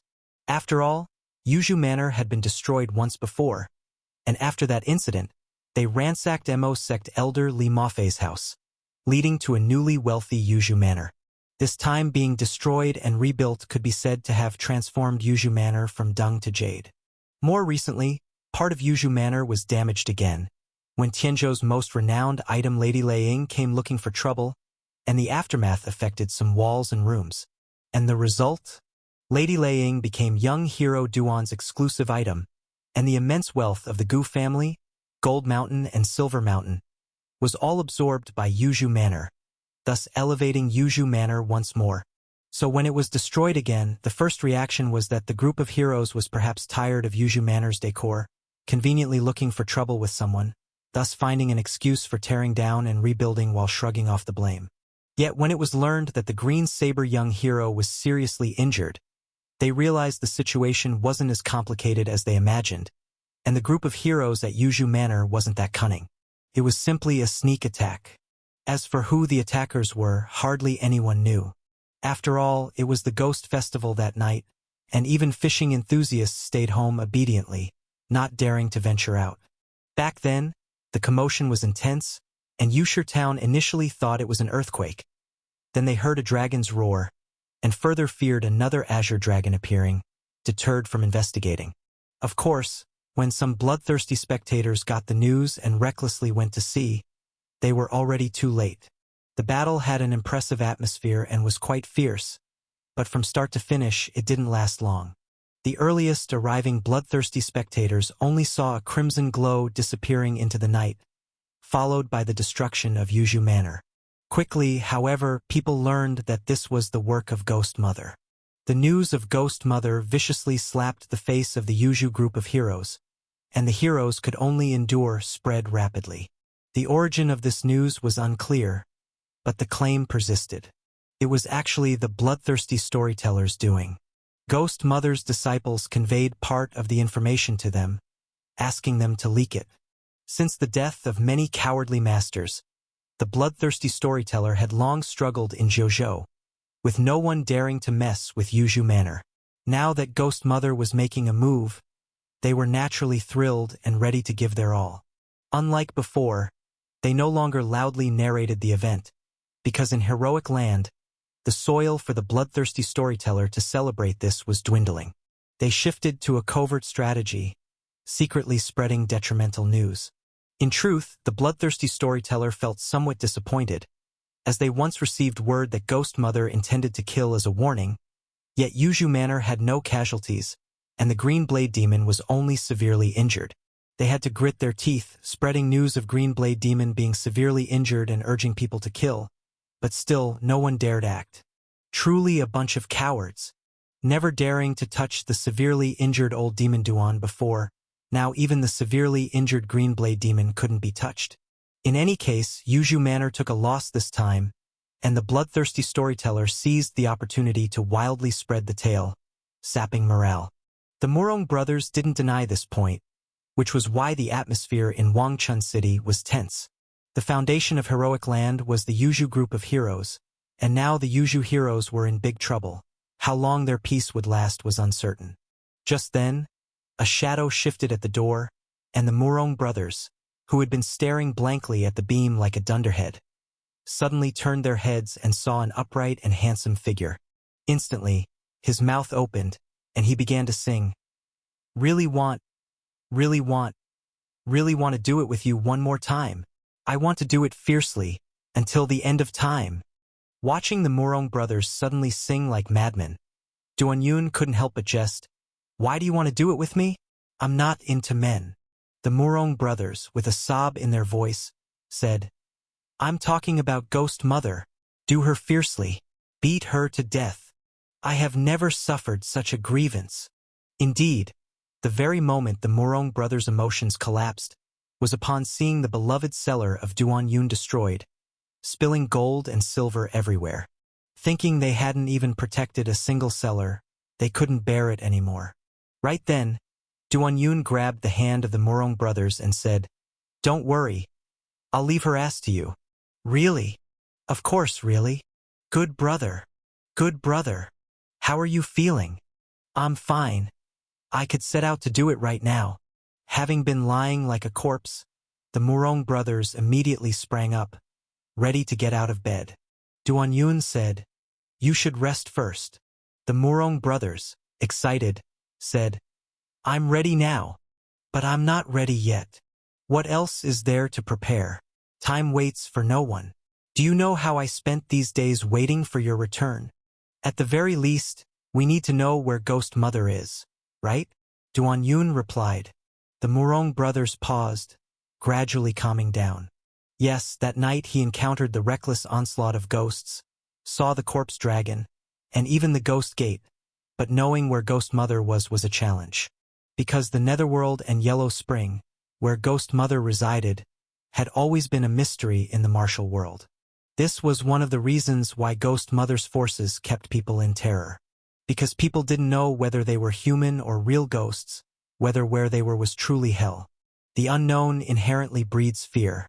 Duan Yun has returned, and Murong is spirited again.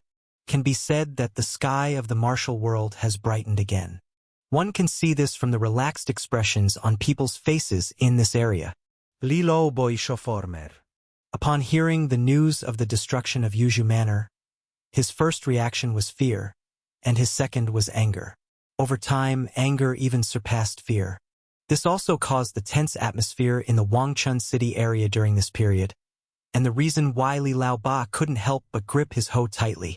Yes, he has an impulse that if that Ghost Mother dares to come again, he will hoe her with his hoe. Who fiercely? I, the old man, am still skilled in cultivating land. In fact, there are quite a few people like Li Laoba. It can only be said that after truly living good days, whoever wants to destroy it, even if they are mere ants, they have to bite the opponent's foot skin. Silently, the martial world has really nurtured some spirit, has a bit of foundation and roots. Duan Yun and the others did not notice this. They were focused on sowing seeds and not caring about the harvest. And now they have more important matters to attend to. That is extermination. Exterminate Ghost Mother's sect. Kill her entire family. Murong even intends to annihilate her entire clan. He feels to exterminate all of the ghosts would solve his resentment of not having enjoyed the Mid-Autumn Festival well. Young hero Murong has always been kind to others, but once angry, the consequences are very serious. Feng Linger, after hearing his thoughts, couldn't help but criticize. Why does it feel like abusing public resources for private gain? As we know, among the ghosts, there are female ghosts and even beautiful female ghosts. Is Murong certain his intention isn't about physical infidelity? However, Ningqing has no objections, and she naturally has no objections because having seen those female ghosts, she understands that Murong wants to annihilate them not for physical infidelity, because they all have an iron mouth underneath, and if one really enjoys, it's likely that they'd lose their manhood. With Duan Yun's electric therapy, Murong's internal injuries are almost healed. Now everything is ready, except for the east wind. To find the east wind of Ghost Gate. Very few people in this world know the secrets of the Ghost Mother. To find her traces in this world is harder than finding a needle in a haystack. At this time, related rumors spread again in the Wangchun City area. That is, the Yuju group of heroes suffered a loss this time. They are addicted to exterminating sects but couldn't find a way. After all, few in the martial world know where the Ghost Mother is. Just like the harsh words left by Ghost Mother's sect, no matter what Ghost Mother does to you, you can only endure it. This saying has a bit of schadenfreude feeling. After all, this news is spread by the bloodthirsty storyteller.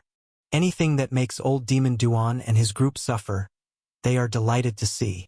Imagining little-minded old demon Duan wanting revenge but finding no path, the bloodthirsty storyteller can't help but laugh. This is indeed Ghost Mother's style. Ghost Mother has taken many lives. Some lost beloved and skilled friends and want revenge. Even if they can't deal with Ghost Mother, dragging a couple of ghosts down to vent is something. But they can hardly do it because Ghost Mother and her people appear and disappear like ghosts. One never knows when they arrive or leave. In Duan Yun's view, it's like someone blocking others after cursing them, not giving them a chance to retort. But, coincidentally, young hero Duan is among those rare few who know a bit about Ghost Mother's secrets. Because he killed rat phase Wei Wuxing, Wei Wuxing's secrets became his secrets. Who told this dead rat likes to keep a diary? To be exact, Wei Wuxing likes to draw maps. Wei Wuxing's map encompasses an underground martial world, and it mentions someone specifically that is Ghost Mother.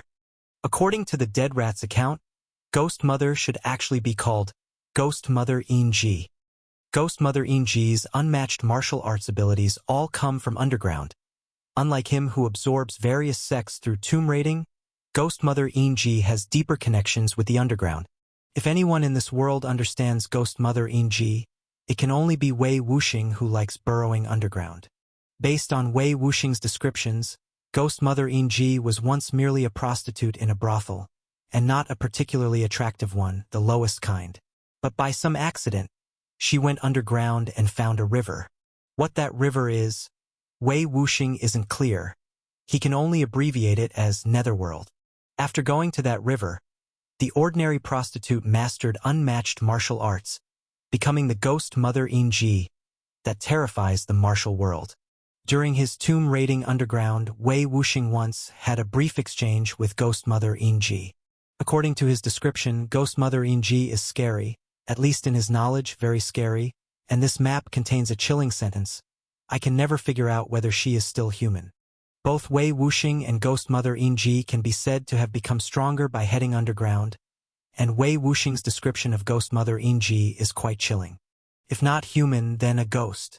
Duan Yun couldn't help but recall his encounter with a beautiful ghost under Ghost Mother at this mountain villa. At that time he was in the villa's outhouse and was spied on by a shadow girl. The woman wore a green dress, held a basket, and asked if he intended to toy with her. Of course, he refused. Unexpectedly, the woman was outraged. Her basket could cut like a blood dripper, but was useless against her. Ultimately, the woman's skirt enveloped down like a deep abyss, about to swallow him, and he relied on the breaking body sword chi column to fiercely stab her a bit. This is the same mysterious ghost the Murong brothers encountered. The thing beneath her skirt, he still couldn't quite understand the structure even now. With such a strange disciple, what kind of odd figure the Ghost Mother Yingji herself must be? The answer can only be found by searching. According to Rat Fei's Wei Wuxing's account, he was tomb raiding at a place called King's Tomb and accidentally ended up in a river while digging into a crypt. That river was extremely bizarre. As per Wei Wuxing's description, it was constantly a dull yellow hue, like the twilight trapped within, and he even felt the river was alive, not just pure water, but some unspeakable liquid. Wei Wuxing didn't describe this river very clearly. It seemed like he was speaking in riddles. To know what the river is truly like, they would have to see it for themselves. Ultimately, Wei Wuxing reached the Netherworld via the river, where Ghost Mother Yingji resides, and they could too. The key is to find that crypt, then they wouldn't be clueless. But it's uncertain if the crypt has collapsed after so long. Hence, Duan Yun decided to set out for King's Tomb. And accompanying him on this journey are the Murong brothers. Only the Murong brothers. Xining hasn't returned from fighting outside due to some friction with other forces on the edge of the heroic land. Once she returns, she'll be guarding the rear. The Murong brothers and Ning Qing had a tough time that night. The bottom line is that they were outnumbered. If Feng Linger, Xining, and Lei Ying could have been there, the situation would have been much better. Because the Murong brothers are vindictive, they are indeed seeking revenge, and Feng Linger, Lei Ying, and Little Yi naturally couldn't compete for favor. In Yun's state, it's hard for women to compete against men for favor. After all, many here abandon their wives for the true love of good brothers. With Rat Fei's love map in hand, Duan Yun and the Murong brothers naturally set forth. Actually, the more Duan Yun thinks, the angrier he becomes. Damn it, they tore down my house, beat my brothers, and now want to cut off the net connection and disappear. Is that possible? It doesn't matter if you're a ghost from the Netherworld. Even if you're in the sky, I'll drag you down and kill you. Can be seen that the Murong brothers recovered well. At least their spirits are good, even somewhat overexcited. Ning Qing told him to be careful, while he nodded like a little dog, already gearing up for action. Damn it, beautiful ghosts, here comes the young hero. Since they were to trace the pathway Wuxing took to the Netherworld, they first needed to head to King's Tomb. King's Tomb is in Qingzhou. This King Chu had quite a legendary backstory. It's said that before rising to power, he was under King Yu of Qingzhou. But one day, a group of foxes suddenly appeared in the forest, chanting, "Great Chu rise, Liuxiang King." The crowd was shocked, particularly King Chu himself, because his name was Chu Liuxiang, the most powerful figure under King Yu. Even though he wasn't much interested in power, there were rumors about his ambitions. These rumors would have been harmless if spread by humans, who love gossip, and neither King Yu nor Chu Liuxiang minded them.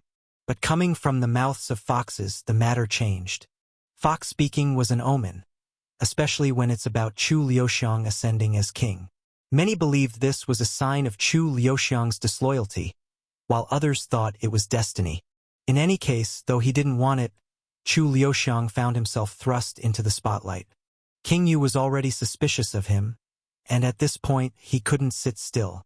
Chu Liuxiang was forced to counterattack, and much to everyone's surprise, he won every battle, eventually eliminating King Yu of Qingzhou.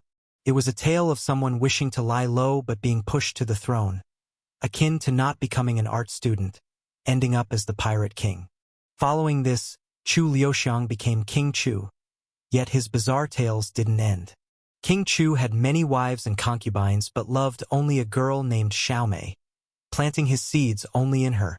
The other wives were too lonely, so he simply gifted them to his officials, a true sign of camaraderie. Xiaomei didn't disappoint, and she eventually bore him children, a rare septuplets. But upon the children's birth, the palace wasn't filled with joy but rather eerie tales. The midwives, doctors, and any servant in contact with the Queen Xiaomei practically all died. Without guessing, the cause of death likely involved King Chu. Despite the deaths, secrets still leaked out. Rumor had it that among the Queen's septuplets, 4 were foxes, and 3 had fox-like faces despite appearing human. Later, as quickly as King Chu rose, he fell fast, dying before 50.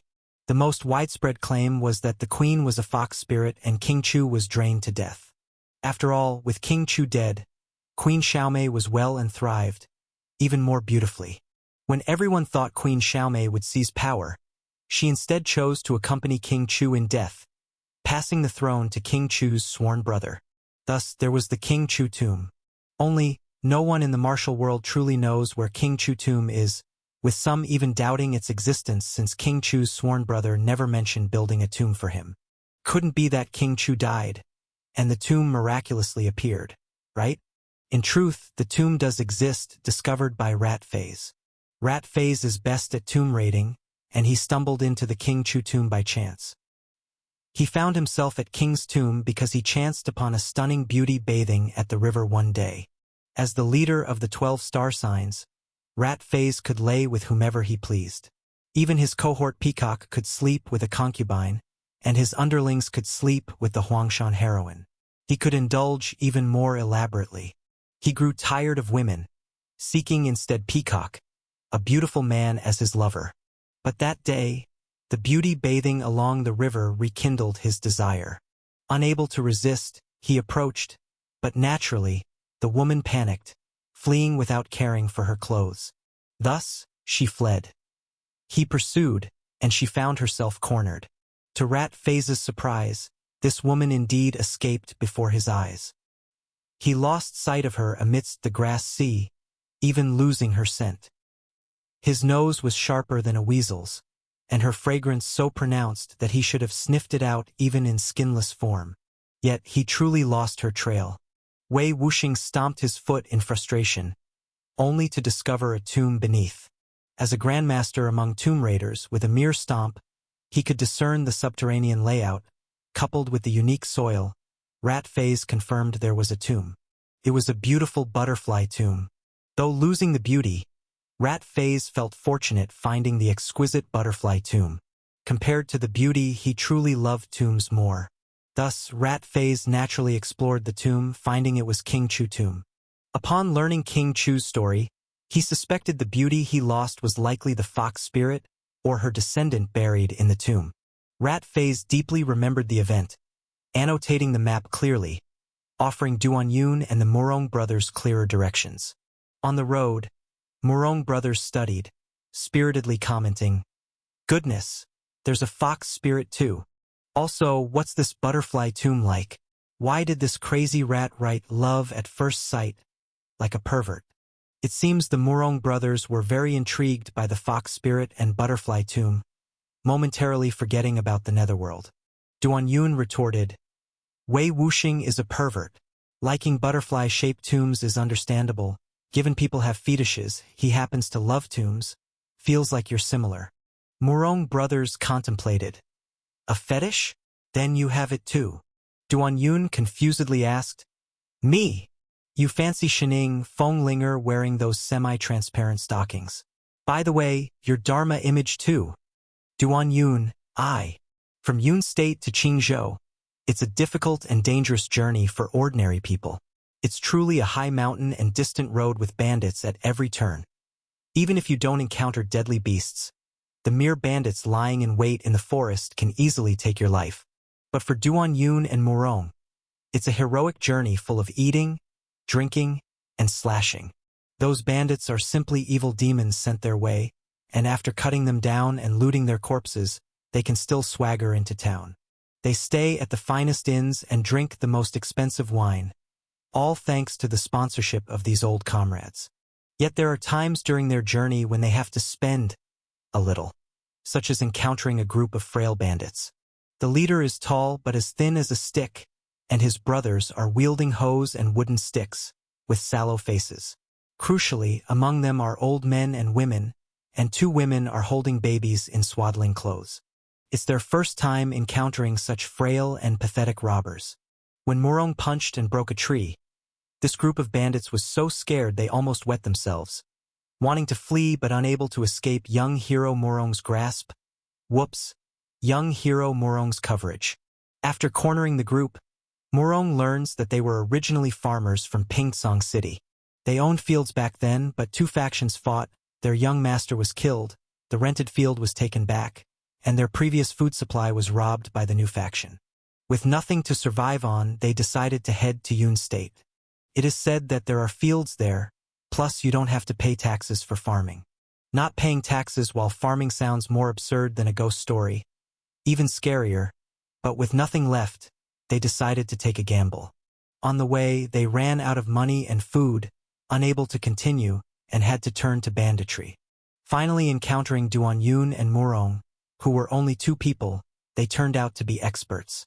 After telling their story, the tall leader was close to fainting with tears, and the baby in the swaddle, knowing what's up, started crying heart-wrenchingly. Duan Yun and Murong exchanged a glance and realized it truly wasn't an act. With Duan Yun's experience as a women's doctor, he thought the babies wouldn't survive without some food. So they gave them some silver, pointed them the way, and told them all about the martial world, which was true. The group was overwhelmingly grateful, and Murong and Duan Yun didn't linger, swiftly leaving. Even after Duan Yun and Murong's figures had long disappeared, the group stayed put. After some time, the woman muttered, "Is it all true? Did we really encounter bodhisattvas? Nonsense, if you see bodhisattvas in a temple, you have to give silver. Are bodhisattvas so kind-hearted?" All the way, Duan Yun and Murong were quite satisfied with their sponsors and their robbing the rich to give to the poor rhythm. After all, while slaying demons, they enjoyed good food and drinks without spending their own money. But after 2 days, they had no business. This made Duan Yun and Murong feel a bit uneasy. After all, outside the martial world, things were chaotic. They looked like easy targets, yet suddenly no one wanted to rob them. Yes, even the female bandits were gone, truly absurd. Later, after inquiry, they learned rumors were spread saying old demon Duan and Murong demon were passing through. Everyone should cherish their lives and properties. No wonder everyone suddenly became good people. Duan Yun couldn't help but angrily rant. Damn it! Who spread the rumors, spreading lies? In the martial world, there's always a saying that chaos is decided by someone, to show off a person's formidable power and influence. Now when Duan Yun and Murong passed through, the originally chaotic martial world became calm, even adding countless good people. It only means they are formidable in their own right. You know, it's close to Qingzhou, which is the territory of the White Sock Divine Sect. The White Sock Divine Sect, with numerous followers, always liked to eliminate dissent. If you did not agree with their teachings, they wouldn't do anything in the open, but a simple urging by their followers and free righteous warriors would charge forward fiercely, smashing and robbing without restraint. Even for some experts opposing the White Sock Divine Sect, these free warriors would mindlessly charge forward. Even if killed brutally, after a few quiet days, they would continue enthusiastically being used as pawns. This is why the White Sock Divine sect has deep roots, and others don't want to be their enemy. No other reasons there are too many rabid fans. Anyone normal could not bear it. And if there's anyone the White Sock Divine sect hated the most in recent years, Duan Old Demon, head of the Yuju demons, is the prime target. But at this moment no one dared to challenge him. Even the most devout, brain-dead fans of the White Sock Divine sect wouldn't come to challenge him. It can only be said that Duan Yun's various tactics made even the most mindless ones become rational. This is the power of reputation. For this person is so terrifying, so demonic, so insane, so inhuman. For this false peace, Duan Yun and Murong were not very satisfied.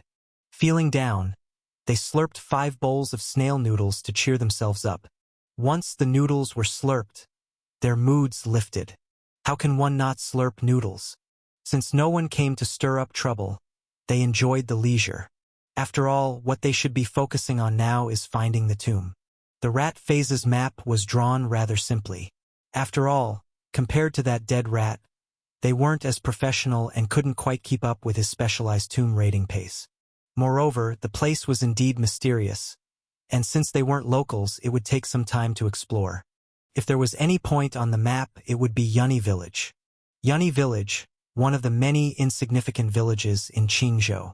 Because Duan Yun and the others had asked many people, but no one had ever heard of it.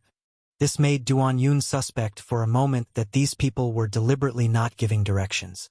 After all, when he had previously asked for directions, not only did some people refuse to help, some even gave wrong directions. It all depended on whether the locals were conscientious or polite. After unsuccessfully asking 39 people, Duan Yun caught hold of one last bald man, holding his head down, and took a big inhalation. After the inhale, he realized the man truly didn't know, so he returned the man's true chi along with some extra as an apology. The bald man quickly said, "Thank you," and left. During the inhale, the bald man thought he was done for. After all, he had practiced the iron head skill for so many years, yet in the hands of the other person it was treated as play. He knew he had encountered a master. The iron head skill, when up against such masters, would most likely be forfeit. Because in the martial world, some masters have peculiar habits, like playing with eggs, treating others' iron head skill as iron eggs. His previous sect, the Great Iron Head sect, had perished because of this. Yet this time, after the other had toyed with him for a while, he didn't kill him. Rather, he transferred some mystical inner strength to him. This inner strength felt incredibly comfortable inside, causing him to hum softly. During the soft hum, he felt as if every pore on his skin was breathing, especially those on his iron head, as if they were undergoing a massive transformation. The bald man realized he seemed to possess some extraordinary wisdom, for his long, unbreakable 13th layer of the iron head had finally shown signs of progress. "I'm really about to make it." The master was indeed a master. After playing with his head for a while, it was as if he played it to break through. He even felt the urge to go back to the master, to let him play with it again, but he didn't quite dare. After all, in the martial world, masters are unpredictable in their moods. This time he was played into a breakthrough, but the next time he might be played to death. After inhaling for a while, Duan Yun more or less confirmed that the locals genuinely did not know about this village. But the map clearly indicated it was in this area. With no other choice, they returned to the big city of Liren City in Qingzhou, spending a fortune to hire the rolling door to investigate. The rolling door initially had no leads, asking them to wait. They waited for 2 days, consuming at least 10 vats of departure tear liquor from the city before finally receiving news. Yunni village was indeed around the area of Luoniashan Mountain, which the two had visited earlier, but the village had been abandoned for over a decade. Few people originally came out from there, so over the years naturally few remember it. Upon learning this, Duan Yun and the Murong brothers quickly set off again. This time they finally found the place. It can only be said that as long as a village is abandoned for over a decade, especially near a mountain, it truly returns to nature. The entire village was heavily occupied with vegetation. Collapsed walls and dilapidated roofs were covered with grass. Without someone to guide them nearby, locating this ruin would indeed have been difficult. The houses were consumed by vegetation, looking like large grass-covered tombs. It can only be said that this place is extremely remote, and the location of King Chu's tomb was even more so. No wonder countless people doubted if King Chu had a tomb at all. By now, dusk was falling. In such desolate areas, night seemed to arrive even earlier. Just like their last visit to Yuanling, the place with the zombie commotion, it had a similar feel. After nightfall, it was hard to determine directions, so the two decided to rest here for the night. They found a relatively less dilapidated house. This house probably belonged to someone wealthy in the village, likely the village chief, since most others had thatched houses, but this was a genuine tile-roofed house. However, this tile-roofed house, having been abandoned for long, was also quite decayed. The grass in the yard was at least person-high, seemingly capable of hiding 10 ghosts at a glance. Luckily, Duan Yun and the Murong brothers were experts at clearing weeds. As Duan Yun walked forward, breaking body sword energy swirled out, and the wild grass in front fell one by one. He walked around the yard, clearing it of weeds. During this process, he didn't encounter ghosts, but he did run into snakes. 7 snakes nesting in the grass were sliced down like weeds. Looking at this family of 7, the Murong brothers remarked, "Who would have thought this place had turned into a snake den? But at least supper is settled." There was no shortage of grass here, nor wood, and even food was found, so the 2 young heroes began cooking. One can't go without food. 7 snakes couldn't fit in one pot, so they decided on 4 for soup, 3 for the grill. It has to be said, snakes have astonishing life force. Even after being skinned and gutted, the heart tossed to the ground still thumped away. At the village entrance, there was a stream. The 2 cleaned the snakes thoroughly by the stream. While washing the snakes, Duan Yun took a glance at the abandoned village behind him, imagining how pretty it must have been before it was deserted. The stream rippled past the village entrance like a fluttering ribbon, and during mealtimes, the houses in the village emitted curling smoke from cooking. But looking at it now, it appeared somewhat frightful. If he had to make an association, Duan Yun thought it resembled scenes from the movie Mountain Village Zombie. All that can be said is when a place remains abandoned for long, it inevitably gives off a very eerie vibe. Once the snakes were washed, young hero Murong had already lit a fire. This time, as they traveled, they were prepared for possible wilderness camping, so they lacked nothing in terms of pots and bowls. The Murong brothers even got excited, wanting to make a old village vinegar snake. Duan Yun, hearing the name, was dumbfounded for a moment and said, "You're not using the Westlake vinegar fish recipe on the snake, are you?" The Murong brothers replied, "Why? Can't I? An elevated recipe can conquer all. So what's wrong with Westlake vinegar snake?" Duan Yun. Before, the Murong brothers even used the name Old Village Vinegar Snake to hide the fact. But now that Duan Yun had seen through it, they didn't pretend anymore, outright naming it Westlake Vinegar Snake. Duan Yun and the others had consumed snake before. The difficulty in cooking snake meat was in the texture, as it was tough to make tender and soft. Instead, it ended up overly chewy and not very pleasant. But with the heroic fire lotus lending its power, a pot of snake stew was soon ready. There was no choice. If it didn't come off the fire soon, the pot would melt. It must be said, under the influence of the heroic fire lotus, the snake meat indeed cooked to perfection, and when a spoonful of the creamy broth was sipped, it was like a blossoming sensation on the tongue. Out in the wild, being able to enjoy such delicacies was also a delight. As a strong scent of vinegar wafted through the air, the Murong brothers' Westlake vinegar snake was also ready. "Eat!" the Murong brothers invited. Duan Yun initially didn't want to try this dish, considering Murong brothers' Westlake vinegar fish was mediocre at best, even unpleasant. Despite this, out of politeness, Duan Yun complimented it back then, and now since the main ingredient had changed, could very easily become a culinary disaster. However, seeing the Murong brothers' enthusiasm, he couldn't refuse. So Duan Yun picked a piece and placed it into his mouth. He closed his eyes slightly, his expression initially serious, but the next moment, it became even more serious. Why is it? Actually very delicious? Yes, the snake meat, infused with a strong vinegar flavor, revealed a unique aroma when chewed. You could say the more you ate, the more fragrant it became, giving a delightful feeling like eating spicy sticks from a previous life. No, the spicy sticks from the previous life surely didn't have this texture. As Duan Yun ate, hearing the babbling of the stream at the village entrance, he suddenly felt the illusion of being amidst the misty rain of West Lake. No way! The dish he initially dismissed had suddenly become his main meal. At this moment, the Murong brothers couldn't help but say, "Why are you humming while eating?" Duan Yun nodded. "I suddenly feel like singing a song." "What song?" "A 1,000-Year Wait." "Never heard of it. Care to sing it?" "Ah, 1,000-year wait. Wait 1,000 years. No regrets waiting 1,000 years. Ah." In the midst of the silent village, the sound of singing resonated, echoing like a haunting. Nothing happened throughout the night.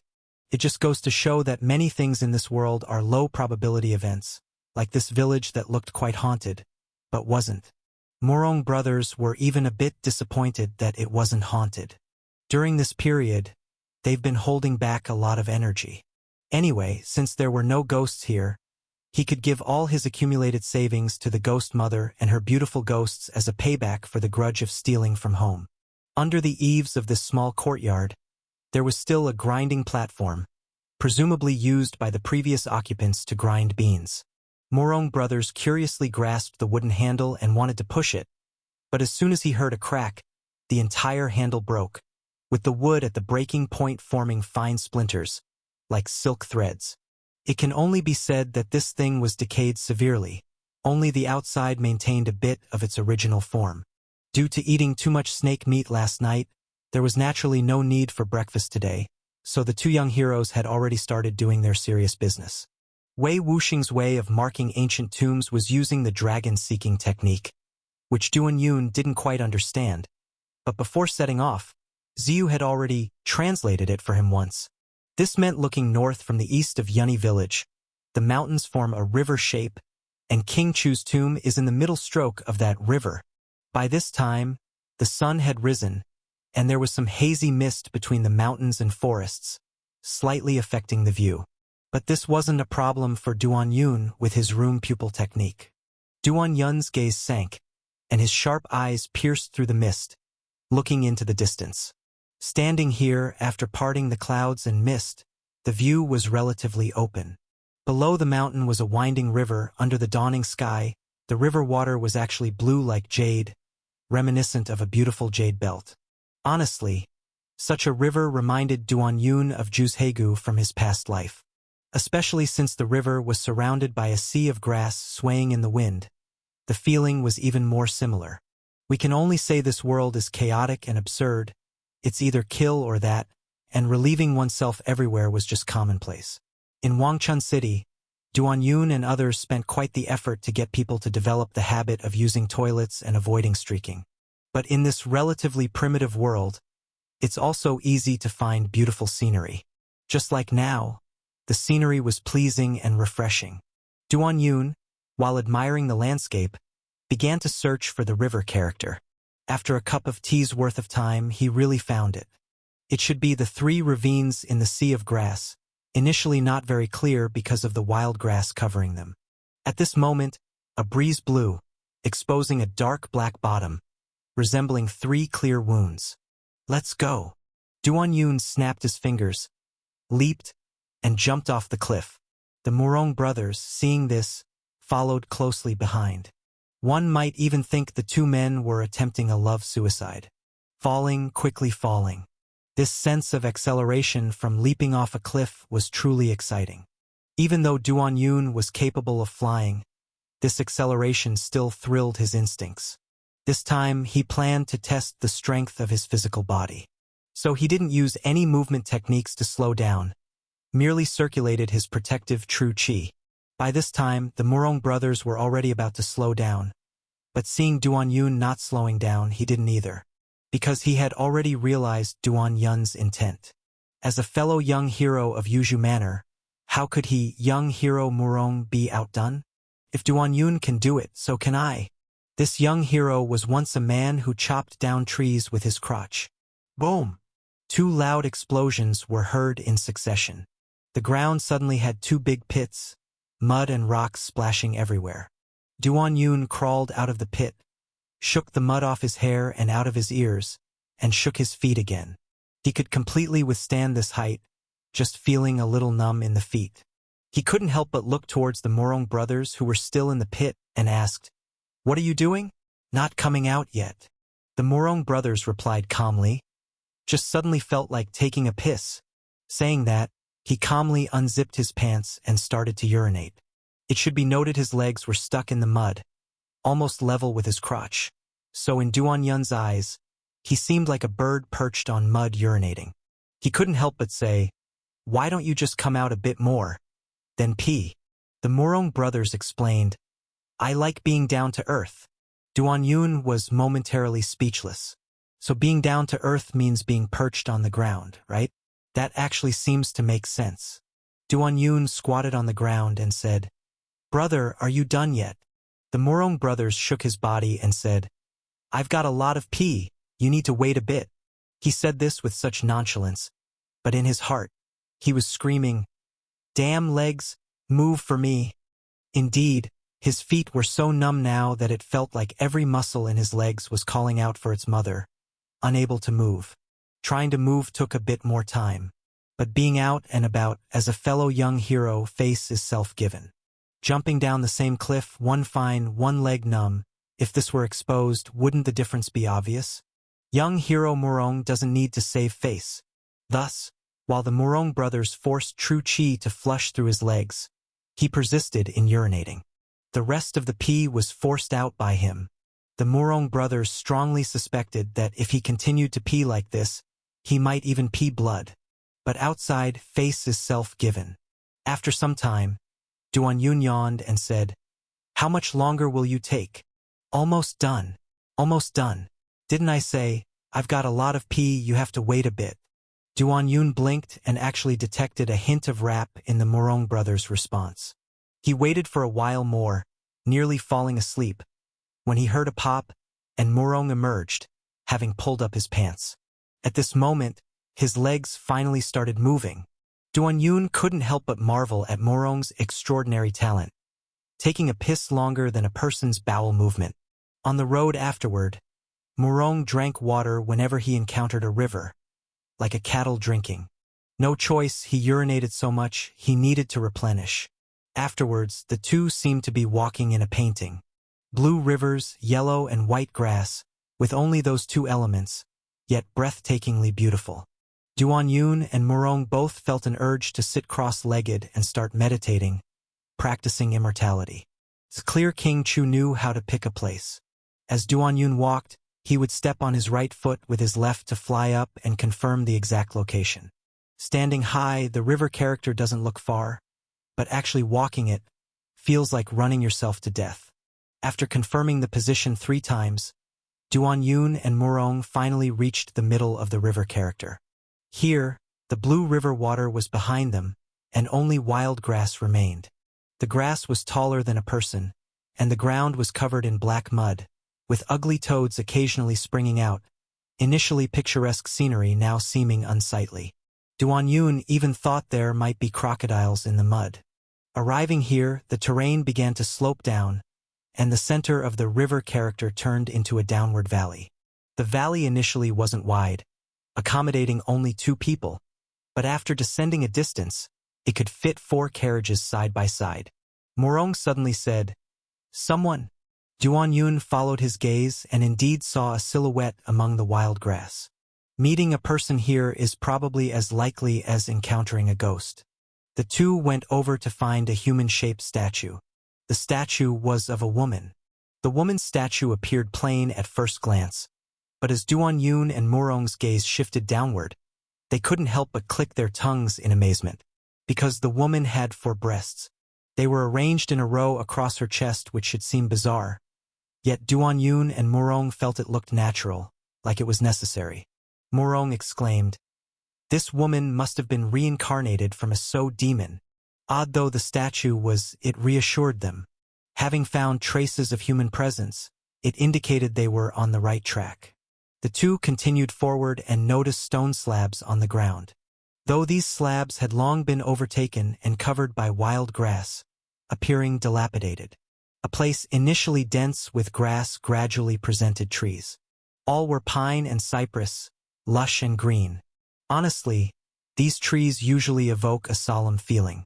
After all, throughout history, people have a habit of planting them by graves.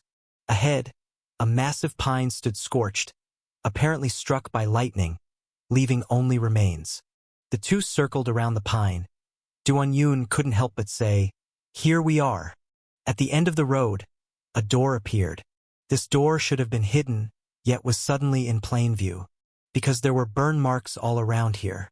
The wild grass seemed to have been struck by thunderfire here as well, burned a lot, leaving a charred scene, sparse like a middle-aged bald scalp. This is also why the stone door, supposed to be hidden among the grass, was suddenly in view. A landslide seems to have happened here too. Half the stone door was buried in mud. Morong took out Blood Shadow Mad Blade to stir the mud, and a big chunk came out. And at this time they also found the entrance to the stone door. On the stone door there was a pitch-black hole. Rat phase grave robbers typically use a dragon spotting method to find tombs, whereas the Banshan approach for entering tombs involves digging a hole. A violent hole created, never mind if there is any one hole and they can delve into the interior. With the entrance prepared by stinky rats, they could save some effort. Morong went first, Duan Yun followed, and they burrowed in through the opening. This tunnel, too, filled with mud, but thick as it was, could not withstand Morong wielding his hefty Blood Shadow Mad Blade to poke. Nowadays Morong wields a large blade, you must bear with it. The earth pierced, the two followed the passage into a confined space. Here was a burial chamber. Inside were many bones. When nobles and emperors died, there were often people entombed with them, one of the many aspects of an oppressive feudal system. But after a round, they found none of human bones. The bones here were mostly animal. There were fish, tiger, and leopard, even actual crocodile bones. Beyond the burial chamber was a corridor. The corridor was pitch black, its details unclear. Duan Yun snapped his fingers. A flame of heroic fire blossomed at fingertips, illuminating their path. The corridor walls on both sides bore murals. Crafted from unknown pigments, even now they remained vivid. Usually, the murals within grand tombs depict the life of the tomb's owner. And the murals of this corridor were the same, should be illustrating King Chu. The preceding murals depicted King Chu's forced rebellion. Initially small chances but winning continually, ultimately becoming a provincial king story. The story in the front was quite fascinating, especially watching King Chu rise from leisurely lying down to the top one step at a time, akin to watching a middle-aged heartening manga. Yet the subsequent murals proved even more intriguing. That was, after becoming king, was the story of King Chu and a woman in love. Indeed, no portrayal of ambitions was shown post-kingdom. None, not a single detail. It abruptly turned into the story of him and a woman's love. This woman looked extremely beautiful, staying day and night with King Chu. In the murals, she also appeared perfect, adept in manners, skilled in kitchen, each day conversing lovingly with King Chu. This should be the legendary Xiaomei whom King Chu solely loved.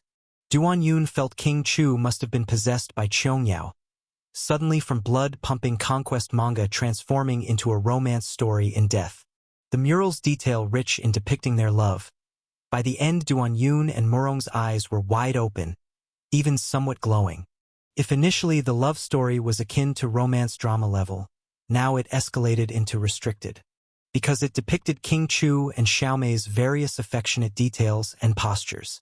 Such details, postures, so bizarre and crafty that perhaps only the gifted Ziyu could explain them. Morong, observing an upside-down posture, asked, "Really? Do they need to play this wild?" Duan Yun replied, "Being king, playing wild is quite normal. But wild like this, with one beauty, can the beauty handle it?" Now, Morong's pity for the beauty syndrome kicked in again. Duan Yun couldn't help but retort. Enough already. This beauty volunteered. Nothing you need to worry about. I'm just sympathetic, Morong answered. Sympathize for what? This beauty, age calculated, is your ancestral grandmother. Likely just bones left. Duan Yun replied. Morong remained sympathetic. Duan Yun felt this absurd, like reading a comic book. Others care about excitement and thrill. Morong, this guy only pities the beauty. At this point, after several hundreds of poses on the murals, finally reached the end. At the end was a sculpture, just capturing King Chu and Xiaomei's final affectionate pose. Morong remained sympathetic. Duan Yun felt this absurd, like reading a comic book. Others care about excitement and thrill. Morong, this guy only pities the beauty. At this point, after several hundreds of poses on the murals, finally reached the end. At the end was a sculpture, just capturing King Chu and Xiaomei's final affectionate pose. The burnt incense on the offering platform still retained its red base color, and the incense ash wasn't as damp as imagined. This was obviously a sign that burning and worship had occurred not too long ago. The king's tomb was so discreet that, in Duan Yun's mind, besides the stinking rat and them, there shouldn't be anyone else who knew about it. Could it be the descendants of King Chu?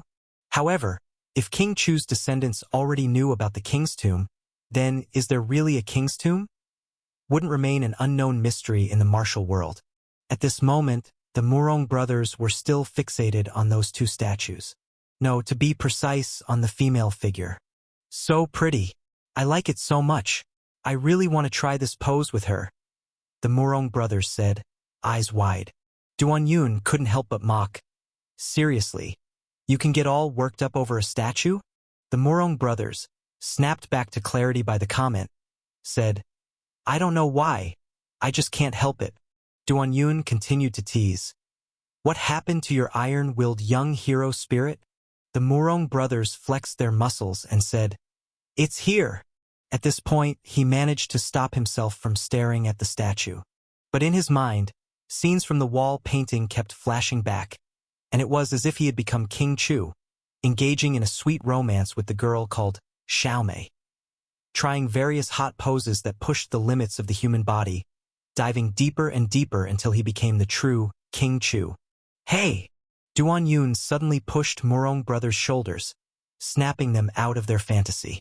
In that instant, he felt a chilling sensation, because at that moment he realized his pants were off.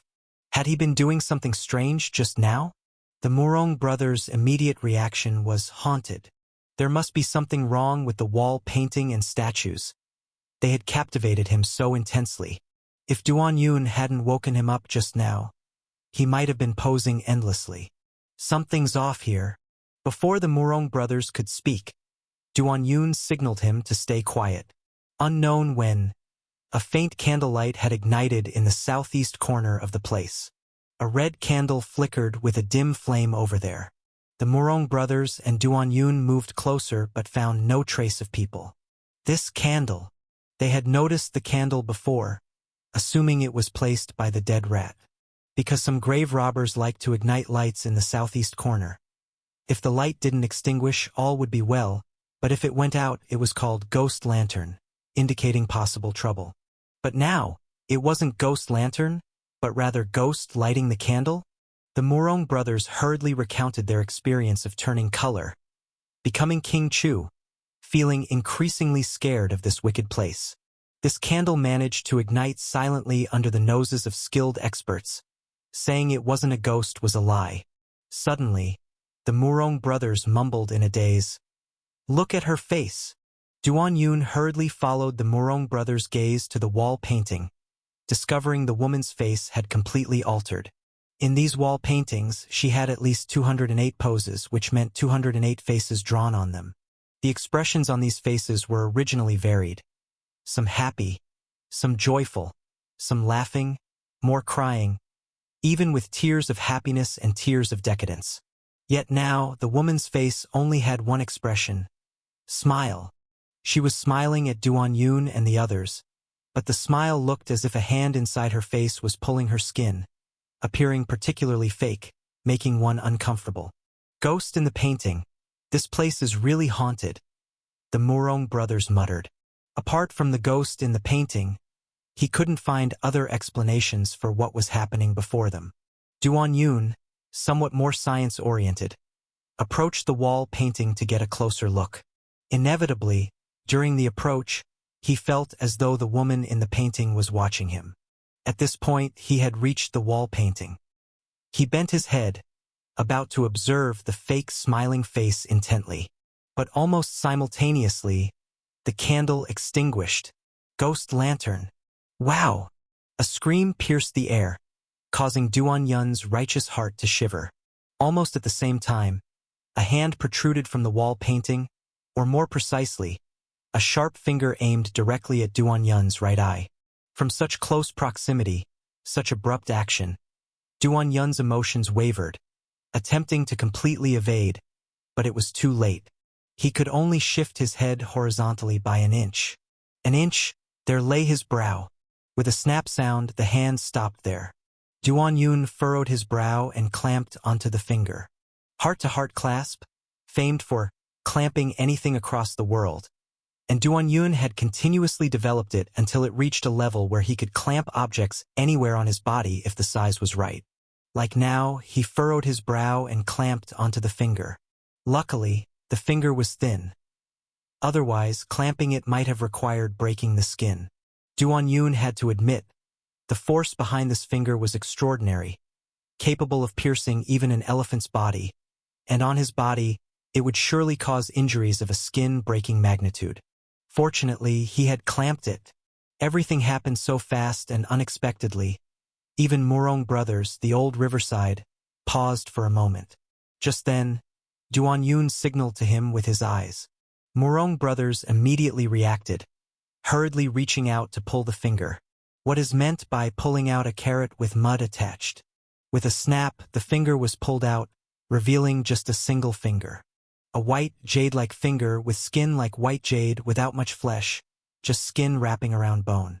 The mural had only a tiny hole, and at a glance, the finger appeared as if it grew right out of the mural. The Murong brothers held the finger, shivering slightly, and said, "This place is really haunted." The changes in the mural, the sudden extinguishing of the ghost lantern candle, the horrifying scream, and the incredibly sharp finger all indicated that this place was haunted. We haven't even reached the netherworld, yet we've already encountered ghosts. This underground world is truly sinister. No wonder sects like Fakyu and Banshan have severed ties with tomb raiding. If such high-risk incidents happen frequently, who could withstand it? Although Duan Yun wasn't injured, his expression became much more serious. If it had been someone else, like the Murong brothers nearby, they might have fallen victim. Even though the Murong brothers have considerable power, they're still a bit lacking compared to him, and might have bled on the spot. Suddenly, Duan Yun made an unexpected move, thrusting his right index finger into the small hole where the finger emerged. He dug hard. Crack. A few green bricks flew out, yet there was still no trace of any culprit inside. Was this finger the only thing that ambushed me? Duan Yun jerked his hand, ripping down the entire mural on the wall. Yet with this tear, the air was filled with a colorful dust. This dust floated in the air, suddenly seeming to come alive and rush toward them. Duan Yun quickly grabbed the Murong brothers, letting loose breaking body sword energy. The minute, rain like breaking body sword energy burst from his body, swirling around him and isolating the dust outside. After a while, Duan Yun withdrew the breaking body sword energy, looking at the ground full of corpses. Yes, corpses. Insect corpses. It turned out the dye on the mural was actually composed of innumerable tiny insects. These insects were not the entire mural, but they occupied a part of it, which explained the sudden changes in the mural and how they attempted to bite. Duan Yun speculated these things might even be poisonous. Inhaling them would cause hallucinations, like what the Murong brothers experienced. As for why he was unaffected, it might be because he had long mastered breathing with his body and not just his nose. All this way, seemingly uneventful, the tomb of King Chu that taught various techniques of love suddenly seemed full of malice. Duan Yun and the Murong brothers looked back and were startled again. Because the previously posed statues of King Chu and Xiaomei in their classic yin-yang sitting lotus position were now missing. Two large statues, with the woman being so alluring, gone? The Murong brothers couldn't help but rub their eyes. But they were indeed gone. The altar was empty. If they hadn't seen the statue's details with their own eyes, the Murong brothers would have thought they were still hallucinating. Duan Yun pondered. Do you think the statues were alive from the beginning? Alive? The Murong brothers paused and said, Are you saying those two statues were people in disguise? Duan Yun nodded. Actually, this theory has some foundation. For instance, some temple tributes, the golden bodies, are high monks' corpses. And if someone is well disguised, impersonating a deity is not an impossible feat. But why would anyone impersonate a statue here? For whom? This place may not see even a dozen visitors in a decade. The Murong brothers suddenly thought of a possibility and said, Could those two statues actually be King Chu and Xiaomei? They didn't die, didn't want to be disturbed, so they faked their deaths, continuing their affection in this tomb. Saying this, even he felt a chill, involuntarily shrinking his neck. Because if these two are still alive, how old would they be? Rather than call them human, it'd be more appropriate to say they are spirits. Especially Xiaomei, who was rumored to be a vixen with the ability to give birth to 8 fox spirits during her lifetime. This notion borders on supernatural rather than scientific, yet Duan Yun felt there might be some truth to it. After all, this is a world of anomalies. Even an alien might not be surprising, so encountering an ancient crypt love story is not impossible. It just proves there's always something more unusual, and this eternal love even death can't sever could challenge a Qiangyao story. The altar was empty, behind which a simple stone door was revealed. In front of this stone door was a not-so-deep passage. Calling it a passage, it looked more like a natural cavern, because there was no sign of any man-made carvings. All along this path, they were surrounded by mural niches, and this sudden insertion of a natural cavern seemed rather bizarre. Inside the passage, there wasn't a trace of excavation. If there was any sign of human presence, it was the few hanging copper mirrors of unknown purpose. Without lingering much, Duan Yun and the Murong brothers entered the cavern, quickly arriving in front of the stone door. Seeing the door, the Murong brothers couldn't help but ask, Duan Yun, what do you think of this door? Duan Yun frowned. What do you mean, what do I think? The Murong brothers struck a contemplative pose. What do you think it resembles? Especially its shape. Speaking of shapes, Duan Yun suddenly realized, it does resemble that. Which one? A true man shouldn't speak so evasively. That one. Forget it, just say that if you mean that. It's all your fault for leading me astray. Duan Yun. But this butterfly shape ought to be a rarity in the world. The Murong brothers sighed. Duan Yun contemplated. I have actually seen this.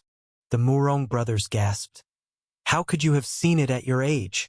Duan Yun said, The jade guanyin, it had this exact shape. The Murong brothers saw that Duan Yun wasn't lying, his face immediately showing regret. I shouldn't have missed that day. Since Duan Yun destroyed the jade guanyin, he lost the opportunity to see such a thing. Open the door, the Murong brothers said. This door had an obvious hole on each side, just large enough to fit one finger. Duan Yun said, You take the left, I take the right. The Murong brothers nodded. All right. As they spoke, their fingers now frosted by true qi, protective true qi, sword qi and sword qi. The next moment, they each inserted their fingers into the left and right holes and began to pull. This door was indeed jammed, so they had to exert more force. As their true qi spun continuously, the heavy stone door emitted a grinding sound against the ground. After that, the butterfly was completely opened. Butterfly tomb, I finally witnessed it today, the Murong brothers exclaimed. Beyond the butterfly gate was a spacious, soaring room. This was unmistakably the main burial chamber, because there was a large coffin placed right in the center. Surrounding the coffin were 4 columns. Dragon-like creatures were carved on the columns. They were considered dragons because they were clawless.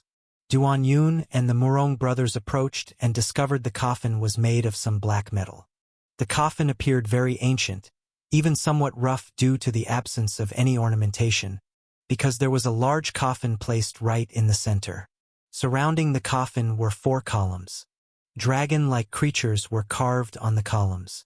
They were considered dragons because they were clawless. Duan Yun and the Murong brothers approached and discovered the coffin was made of some black metal. The coffin appeared very ancient, even somewhat rough due to the absence of any ornamentation, because there was a large coffin placed right in the center. Surrounding the coffin were 4 columns. Dragon-like creatures were carved on the columns. They were considered dragons because they were clawless. Duan Yun and the Murong brothers approached and discovered the coffin was made of some black metal. The coffin appeared very ancient, even somewhat rough due to the absence of any ornamentation. Faced with this solid iron coffin, Duan Yun and the Murong brothers' first thought was that it contained a monster, not a human. Because it didn't seem like burying a corpse, it seemed more like suppression. Suppression inside this iron coffin. But this iron coffin happened to have a hole. Seeing a hole, the Murong brothers had an impulse to poke inside. After all, he's been quite fiery lately and wants to grab anything he sees. So he stretched out his right hand, the hand he usually wields a blade with, and looked at that hole. Once inside an ancient tomb, if the coffin isn't turned upside down, how can one sleep at peace? Actually, the tomb robbing sect was on the verge of losing its legacy due to too many deaths, not only because underground tombs were risky, but also due to the tomb robbers' own reasons. Tomb raiding was addictive. Many master tomb robbers vowed to retire after each raid, but as soon as they heard of another tomb, they went again. And inside tombs, knowing there might be problems, they couldn't resist the urge when they saw a coffin. Even the Murong brothers, a newbie, felt an itchy urge. However, the dark hole looked truly strange, filled with unknown dangers. Just as he gritted his teeth, about to reach in, he saw a shadow fall. Duan Yun got in there first, reaching inside. "Quit dawdling. It's just a hole. Just go for it," Duan Yun scoffed. He saw the Murong brothers wanting to charge first, so he planned to let them, but seeing them hesitating, he took the lead. Admittedly, sticking your hand into such an unknown space was quite a fresh experience. He figured since there was a hole, the mechanism to open this thing should be inside. Maybe a poke would open it. If any professional tomb robber saw this extremely unprofessional method, they'd probably weep. The Murong brothers watched Duan Yun take the lead, an envious look appearing on their face. Damn it, it should have been my hand wandering inside. At the same time, he was very nervous. After all, who knows what's inside? If it's something dangerous, would old demon Duan's hand be in trouble? Just as that thought crossed his mind, he heard Duan Yun let out a scream. "Ah, my hand!" The Murong brothers lunged over, asking, "What happened?" "Something's biting my hand," Duan Yun said with a tragic expression. "Then pull it out quickly," urged the Murong brothers. "There's no need for that," Duan Yun suddenly replied. "Ha!" The Murong brothers looked bewildered. "Something is biting me, but it doesn't hurt," Duan Yun said. "Damn, you scared me to death," the Murong brothers grumbled. For a moment, he thought Duan Yun's hand was bitten off and feared only a stump would come out. But then, at that moment, Duan Yun's body sank, as if he had touched something crucial. He furrowed his brows, his arm reaching further in. With a ripping sound, a slit appeared in this seemingly sealed coffin. As Duan Yun's hand continued to move forward, in no time, the coffin split open, revealing its interior. At the crack, there were many strange serrations. Even having personally opened this peculiar coffin, a strange expression still surfaced on Duan Yun's face, because the action he used to open the coffin felt very familiar. It's just that this familiarity here seemed very odd. Inside the coffin was actually a zipper, and the coffin was opened like unzipping a jacket. Monster! The Murong brothers were so scared they stepped back, and the blood shadow mad blade jumped up to guard them. Inside the coffin was a crocodile. This crocodile was clad in a bright yellow robe and wearing a headpiece, looking just like an emperor. The reason Duan Yun's hand got bitten was because it went into the crocodile's mouth, which clamped shut a bit.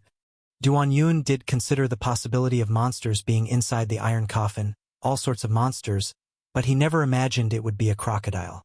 This crocodile was quite large, and its human-like clothing indeed made it look like an emperor. This being King Chu's tomb, they couldn't help but wonder. Could it be that King Chu was actually a crocodile? By then, the Murong brothers had moved, pulling off its yellow robe to examine it closely, finding it was truly just a big crocodile, lacking any human traits, but once dressed, indeed resembled a human. If there was any part somewhat human-like, it would be its right foreleg. Its right foreleg gripped a scimitar-like weapon, its toes somewhat human-like. If the crocodile is dead, won't it rot enclosed in a coffin? The Murong brothers spoke, lifting the blood shadow mad blade and stabbing it multiple times. The crocodile was evidently dead, long gone, as the Murong brothers pierced its navel and it remained motionless. Let's go. Let's get back to business. There was nothing in the coffin but a dead crocodile and a rusty scimitar. Duan Yun said, tossing a fire lotus inside. This thing hadn't rotted in such a weird coffin, probably not good news, so he planned to burn it. With a whoosh, the fire lotus set its robe ablaze, the flames roaring. Duan Yun and the Murong brothers then turned around to find the thief's tunnel way whooshing once dug. The fire emerging from the coffin illuminated the dim surroundings quite a bit. In less than half of a tea's time, they actually found that tunnel. It's that one. Duan Yun pointed to a hole at the top of the burial chamber. At the top of the burial chamber, there was a pitch-black opening. Duan Yun leaped up and found the walls of the hole incredibly smooth, as if it had been drawn with a compass, very precise. This Tomb Raider's hole must have existed here for many years without any sign of collapse. Duan Yun had to admit that only a grave-robbing genius like that vile rat could create such a Tomb Raider's hole. This is it. Come up. Duan Yun said to Brother Murong from inside the hole above. Brother Murong didn't hesitate, jumped up, and quickly followed. Soon, their figures disappeared into the Tomb Raider's hole. Until then, the body of the crocodile in the coffin jerked upright and sat up. The first thing it did was frantically slap the fire on its crotch, then stripped off its clothes. It found that once the fire caught, it was difficult to extinguish, so it quickly turned around, wielding the large scimitar in its hand. The blade fell swiftly, and all the burning flesh on its body was sliced off. Yet there was one area it was hesitant to touch. That was the crotch. Its crotch still burned. Every time it raised the scimitar, its eyes were filled with both resolve and hesitation. At that moment, an eerie female voice sounded, "Cut it off! It's already burnt." Finally, the crocodile sighed heavily, gritted its teeth, and with a crunch, sliced it off. Afterwards, it didn't dare linger a moment, quickly crawling out of the coffin and running toward a dark corner. A while later, a faint voice came from afar. "Hurry! I'm afraid they'll come back." Where did this creep come from? Just now, I was too afraid to move. In the shadows, two figures moved quickly. One was the crocodile, the other seeming like a fox. Soon, they too vanished from the space, leaving the burial chamber silent. The Tomb Raider's hole started steeply, nearly vertical, making Duan Yun and Brother Murong feel like they were climbing inside a shaft. At this point, the Tomb Raider's hole curved, turning into a downward slope. Because the Tomb Raider's hole was so smoothly made, this downhill path felt like sliding down a slide, very fluid. After sliding down a long way, the Tomb Raider's hole straightened upwards again, then downwards, then upwards again. On the third upward stretch, Duan Yun stopped. Brother Murong looked up at his crotch, saying, "Why did you stop?" Duan Yun queried, "Why do I feel like I've traveled this way before?"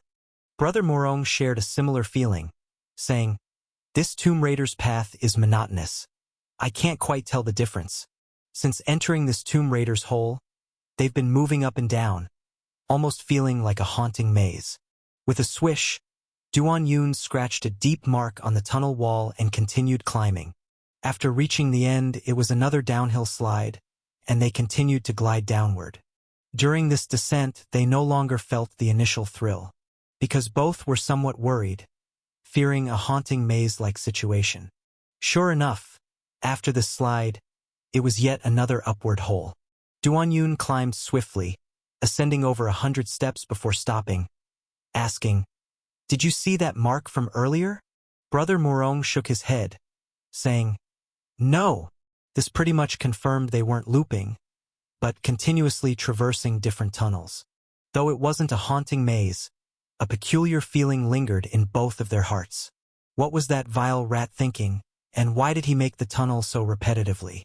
Furthermore, on what grounds did he dig the tunnel this deep? Without a haunting maze, they chose not to turn back, continuing deeper. Further down, the tunnel featured yet another extremely similar slope. With a thud, when Duanyun reached the bottom, he breathed a sigh of relief. This time, it wasn't another straight-up Tomb Raider's hole, but an incline going upwards. Repeating something too often not only feels eerie but also incites nausea. Upon reaching this inclined cave, Duanyun and Brother Morong realized the walls were no longer as smooth. If previous sections were finely polished, here it felt more like unfinished construction. Duanyun couldn't help but furrow his brow, saying, "Why? What do you mean?" That vile rat's escape tunnel during our fight was quite refined. Indeed, crafting such a smooth passage was likely a habit of the rat phase Wei Wuxing. Changing one's habits is difficult. Brother Morong questioned, "Could it be he lost strength by the time he got here?" But this doesn't hold, considering an adept like rat phase, well versed in tunnel crafting, running out of strength seemed unlikely. Just then, Brother Morong widened his eyes suddenly, saying, "There's light ahead." Duanyun glanced over too, momentarily startled. Indeed, there was light ahead, resembling the exit. They proceeded towards the light. Getting closer to the light, the sound of flowing water could be heard. Upon hearing water, their first thought was the netherworld. Had they finally arrived? But in the next moment they abruptly stopped, because they were a mere 10 steps away from the light, yet didn't see an exit. As it was not an exit, but a glowing mirror. A mirror emitting light. The light spilled from the mirror, blocking the tunnel entrance, resembling an exit. But the water sound confirmed an exit beyond. Duanyun kicked out, toppling the glowing mirror to the ground, revealing the tunnel entrance. At this point, the entrance had widened considerably. More accurately, this wasn't a Tomb Raider's cave, but a natural cavern. The sound of water became clearer. Duanyun couldn't help but glance back at the mirror. A mirror emitting light was peculiar in itself. He looked a while and deduced it was likely due to the mirror's material. It should be a unique kind of fluorite ground into the mirror, creating such a soft glowing effect. Listening to the water, Duanyun ignored it, pressing onward. Brother Morong followed after. Here, he no longer had to stoop, standing straight and much more comfortable. After traversing about 30 steps, a gentle glimmer ahead appeared. The glimmer was soft, clear. Water's glow. Suddenly, Brother Morong's eyes widened. For in the glow he saw women. Women, unadorned, bathing. Most strikingly, they had 3 or 4 breasts on their chests. This had Brother Morong's eyes fixed open. Such women truly existed. Previously, before entering the tomb, they saw similar sculptures, assuming the female statues depicted a pig demon. Yet now, these women were before them. They were beautiful, stunning. Their extra features not only undiscordant but adding a unique aesthetic. A sense of abundance, ensuring the children wouldn't go hungry. They bathed, akin to celestial beauties amidst daylight and water hues. Soon, they noticed them, but showed no shyness, instead offering graceful, beautiful smiles. Their bodies seemed to speak as if saying, "Our beauty should indeed be appreciated by such men. If no one appreciates, wouldn't it be a waste?" Come, admire freely. Brother Morong's eyes were transfixed, cautiously advancing. Suddenly, a phrase emerged in his ears. "I want to be a great hero." Brother Morong was startled, shouting, I want to be a great hero. In the next instant, the scene before him changed. Still that soft glow of water, except the alluring multi-breasted women were absent. Instead, they were statuettes. Multi-breasted women statuettes. Immersed in the water, lifelike but not actual people. Brother Morong looked bewildered at Duan Yun. He realized the earlier shout, "I want to be a great hero," was Duan Yun's doing. Otherwise, he wouldn't have snapped out of it. Duan Yun stated, The water sounds here easily induce hallucinations. This explained why the vile rat's tunnel construction wasn't neat around here. Because he was caught up in hallucinations.